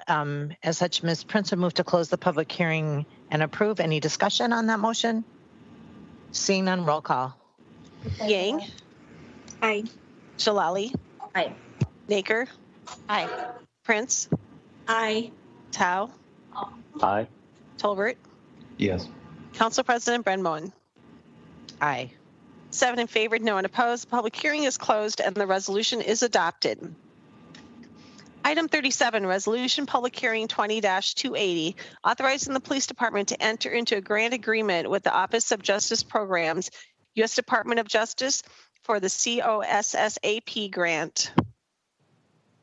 All right, and the public hearing has been held online and over the phone. And as such, Mr. Tao moves to close the public hearing and approve. Is there any discussion on that motion? Roll call. Yang. Aye.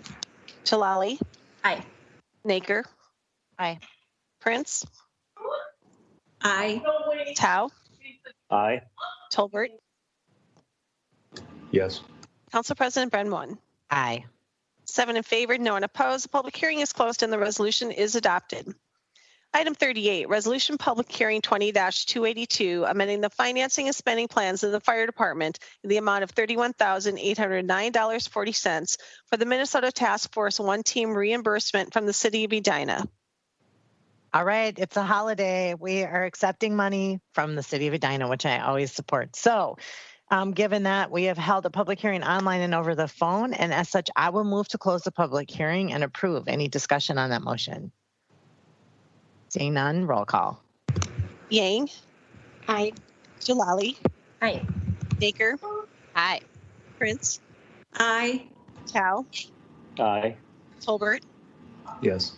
Council President Brenmon. Aye. 7 in favor, no one opposed. The public hearing is closed and the resolution is adopted. Yep. The legislative hearing officer recommends adoption of the following resolutions as no objections to these recommendations were received. Item 39, RLH FCO 20-166, 474 Blair Avenue. Item 40, RLH FCO 20-164, 1048 Burr Street.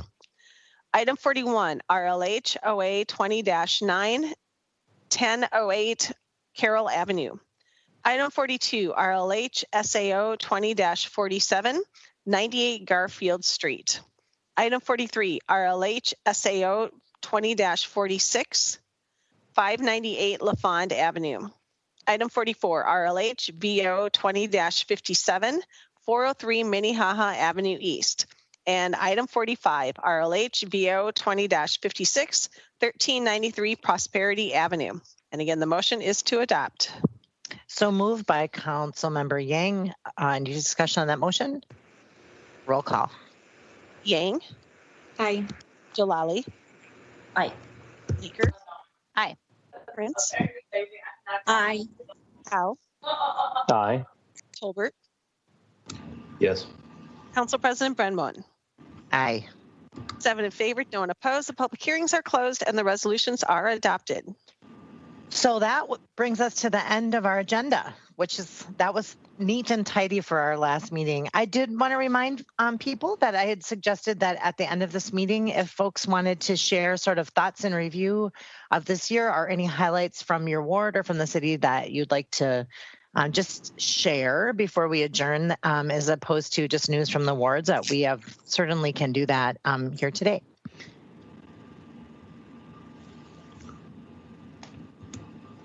Ms. Jalali and then Ms. Yang.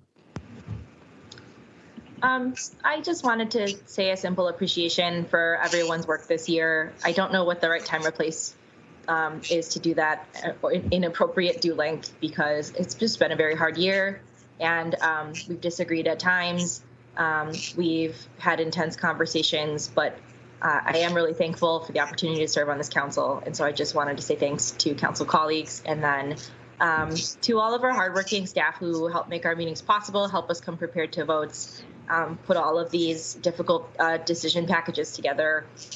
There's just thousands and thousands of people at the City of St. Paul, in addition to the faces on this screen, who've helped run our city this year and get our community through this. So I just wanted to be able to express that, and I appreciate it. Thanks. Thank you, Ms. Jalali. Ms. Yang. Thanks. I heard from the council president there's usually a potluck right now, but can't have that.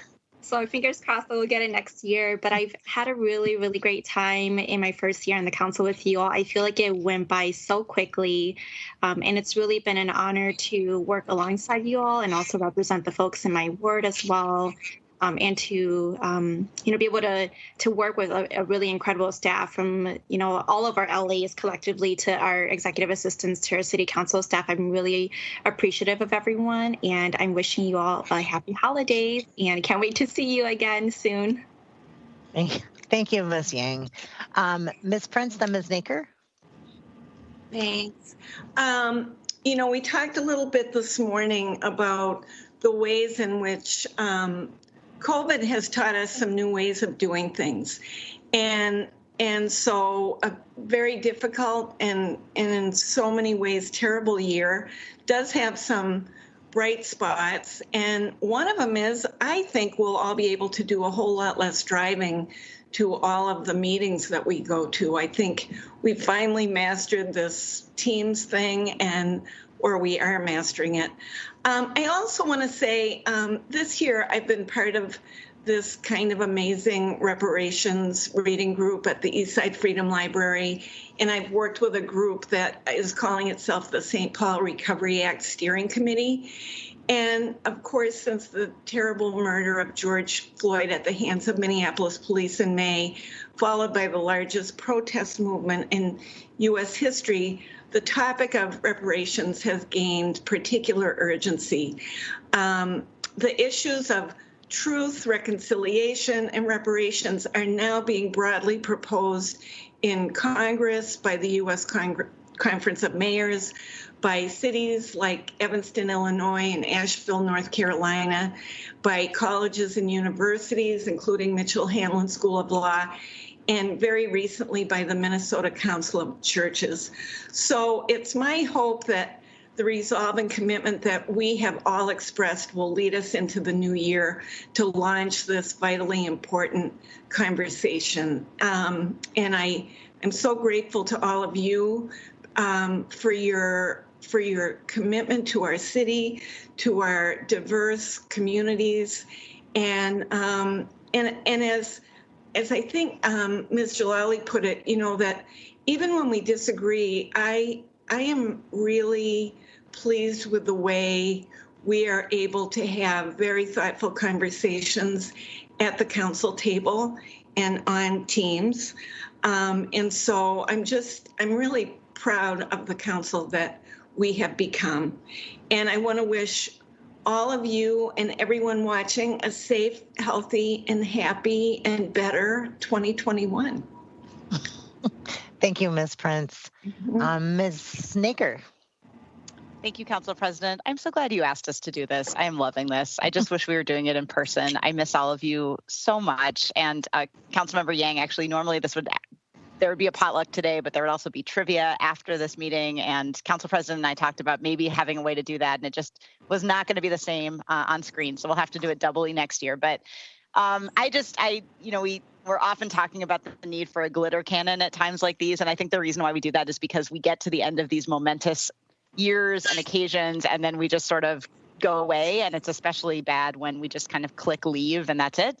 And I am glad we have this time to just celebrate that this was an incredibly difficult year, but we can also celebrate the fact that we all made it through it and the way that we made it through it together. And I agree with everything that everyone has said about the way that the community stepped up. I do want to thank our staff who have been unbelievable, turning on a dime to make permitting possible and things that we would normally take months to do, doing in days or weeks. Our staff who are out on patrol, our staff who are at our homeless encampments, just the folks sewing masks and processing bridge applications. I mean, it was just an amazing effort. We got millions of dollars out the door to help people during this time. And maybe not least of all of us figured out how to vote serially on Microsoft Teams one at a time. Remember the first time we tried it? We've gotten a lot better. So a lot to be, on a serious note though, a lot to celebrate this year. And this really is the best job I've ever had, and it's because of you guys. So I really appreciate everything you do and looking forward to a much better 21. Thank you, Ms. Snaker. Mr. Tao. Thank you, Council President. It's just such an honor to serve the hardworking people of St. Paul, and they placed us here to and entrusted us to make good decisions for them. And sometimes, those decisions are never easy, but we do it from a good place and trying to get the city to a better place. And I know the city of St. Paul, the people of St. Paul has gone through many changes, like the destruction of Rondo community with the highway, the first wave of immigrants, the Irish, the French, the Swedish, the folks that have come through this. And so, we look back at history and we look at the challenges that they have gone through and the kind of adversity that they have overcome to build this city. And 50 years from now, folks might look at the history of 2020 and how we reacted to the pandemic and how we reacted to the civil unrest, because those things are never planned. And so we really did react to them. And I think they will see that we had a strong city with many people here that care about the folks that had least among us, like our unsheltered neighbors and friends. We have a strong council that will work well with our mayor to bring in the help that the community needed, to be leaders, and then to be thankful for our first responder, our essential workers, our city employees that they also have family and friends, but they have to go to the library and serve people. They have to go to the community center and serve people. The police and the firefighters still have to respond and put their family at risk. And so as council member and as leaders, you know, we should be the first one to be out in the community to serve them. And unfortunately, those are not our skill set. And so we couldn't do that. But in our heart, we are always with the essential worker and our frontline staff. And as we go into 2021, yeah, I want to wish the people of St. Paul love, humility, but also this resiliency that we continue to thrive and to make the city the best city that anybody can live, work, and play. And so just been real privilege and honor to serve the hardworking people of St. Paul. Thank you. Thank you, Mr. Tao. Thank you so much. Mr. Tolbert. Well, I don't know if I want to speak after that because I think Di put it very succinctly exactly what I think we're all feeling, especially towards the city employees, and talking about how much they've had to transition in the last year. So thank you. I'll co-sign that statement, Di, if that's all right. I do want to again thank everybody, including our council staff who have done, or particularly our council staff who have done so much to make this transition relatively seamless from in-person meetings onto the computer, basically. And I appreciate that. And everybody, I think I've told a few of you on this call, on individual calls, I was looking at my Facebook profile not too long ago, my Facebook profile picture, and thinking, God, that's a really old picture because I better update it. And I realized because it was from inauguration, which was less than a year ago. And not only was it weird to see me in a full suit, even though I have one on again today, still have my slippers on, don't worry. But it's just amazing what the last year has done and the absolute transition that the city has taken in terms of services and how we're providing those services to people and how we're interacting with each other. And there is not a person in the city of St. Paul that hasn't had to make some sort of transition, even people who are going to the office regularly, that hasn't had to transition how they're doing that. And I specifically want to recognize not just the city employees, but all the people in St. Paul who have kids at home too, doing distance learning and working full-time jobs. We have some of our highest caliber employees also being teachers and parents at home simultaneously, and we recognize that. And I appreciate seeing kids in the back and hearing the noises in the background. I know people get embarrassed and nervous about it, but it's one of the few things that's actually made me enjoy being on Teams, is you get to see a little glimpse into people's households and their sweet little kids and everything like that. But for all those people out there, a special shout out to how hard this year has been. I think there's a lot of city staff. We see that in the background.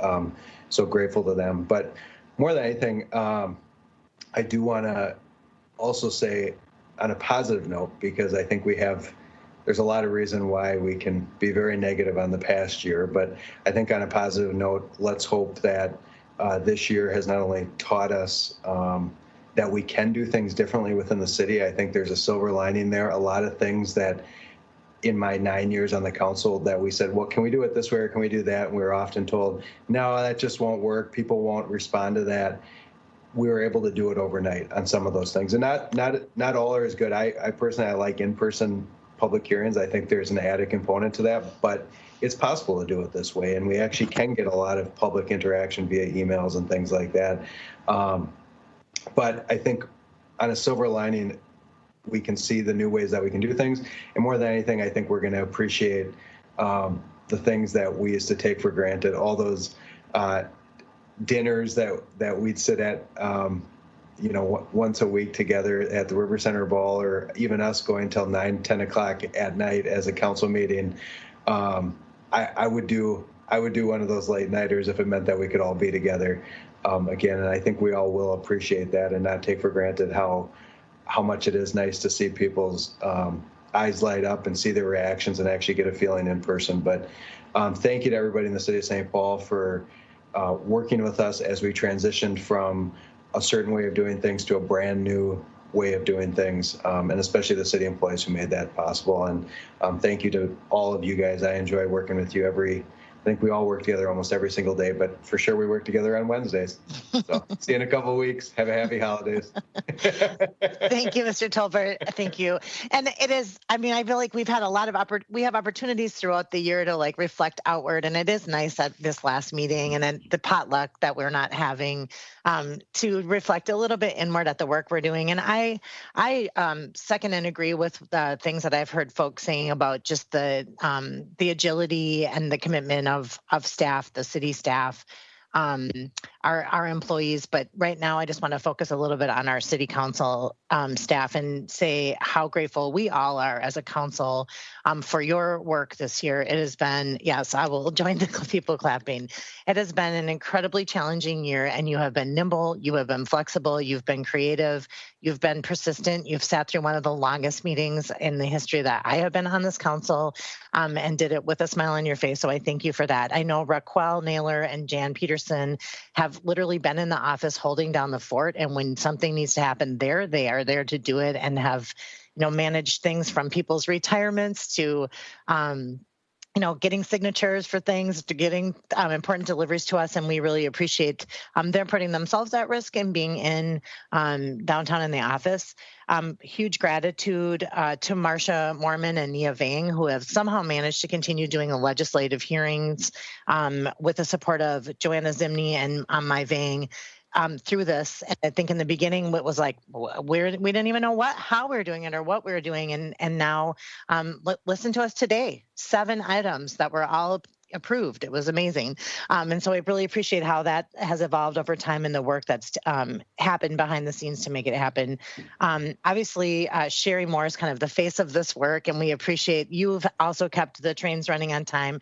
But I kind of wanted to give you a special award for being the person who is not on mute.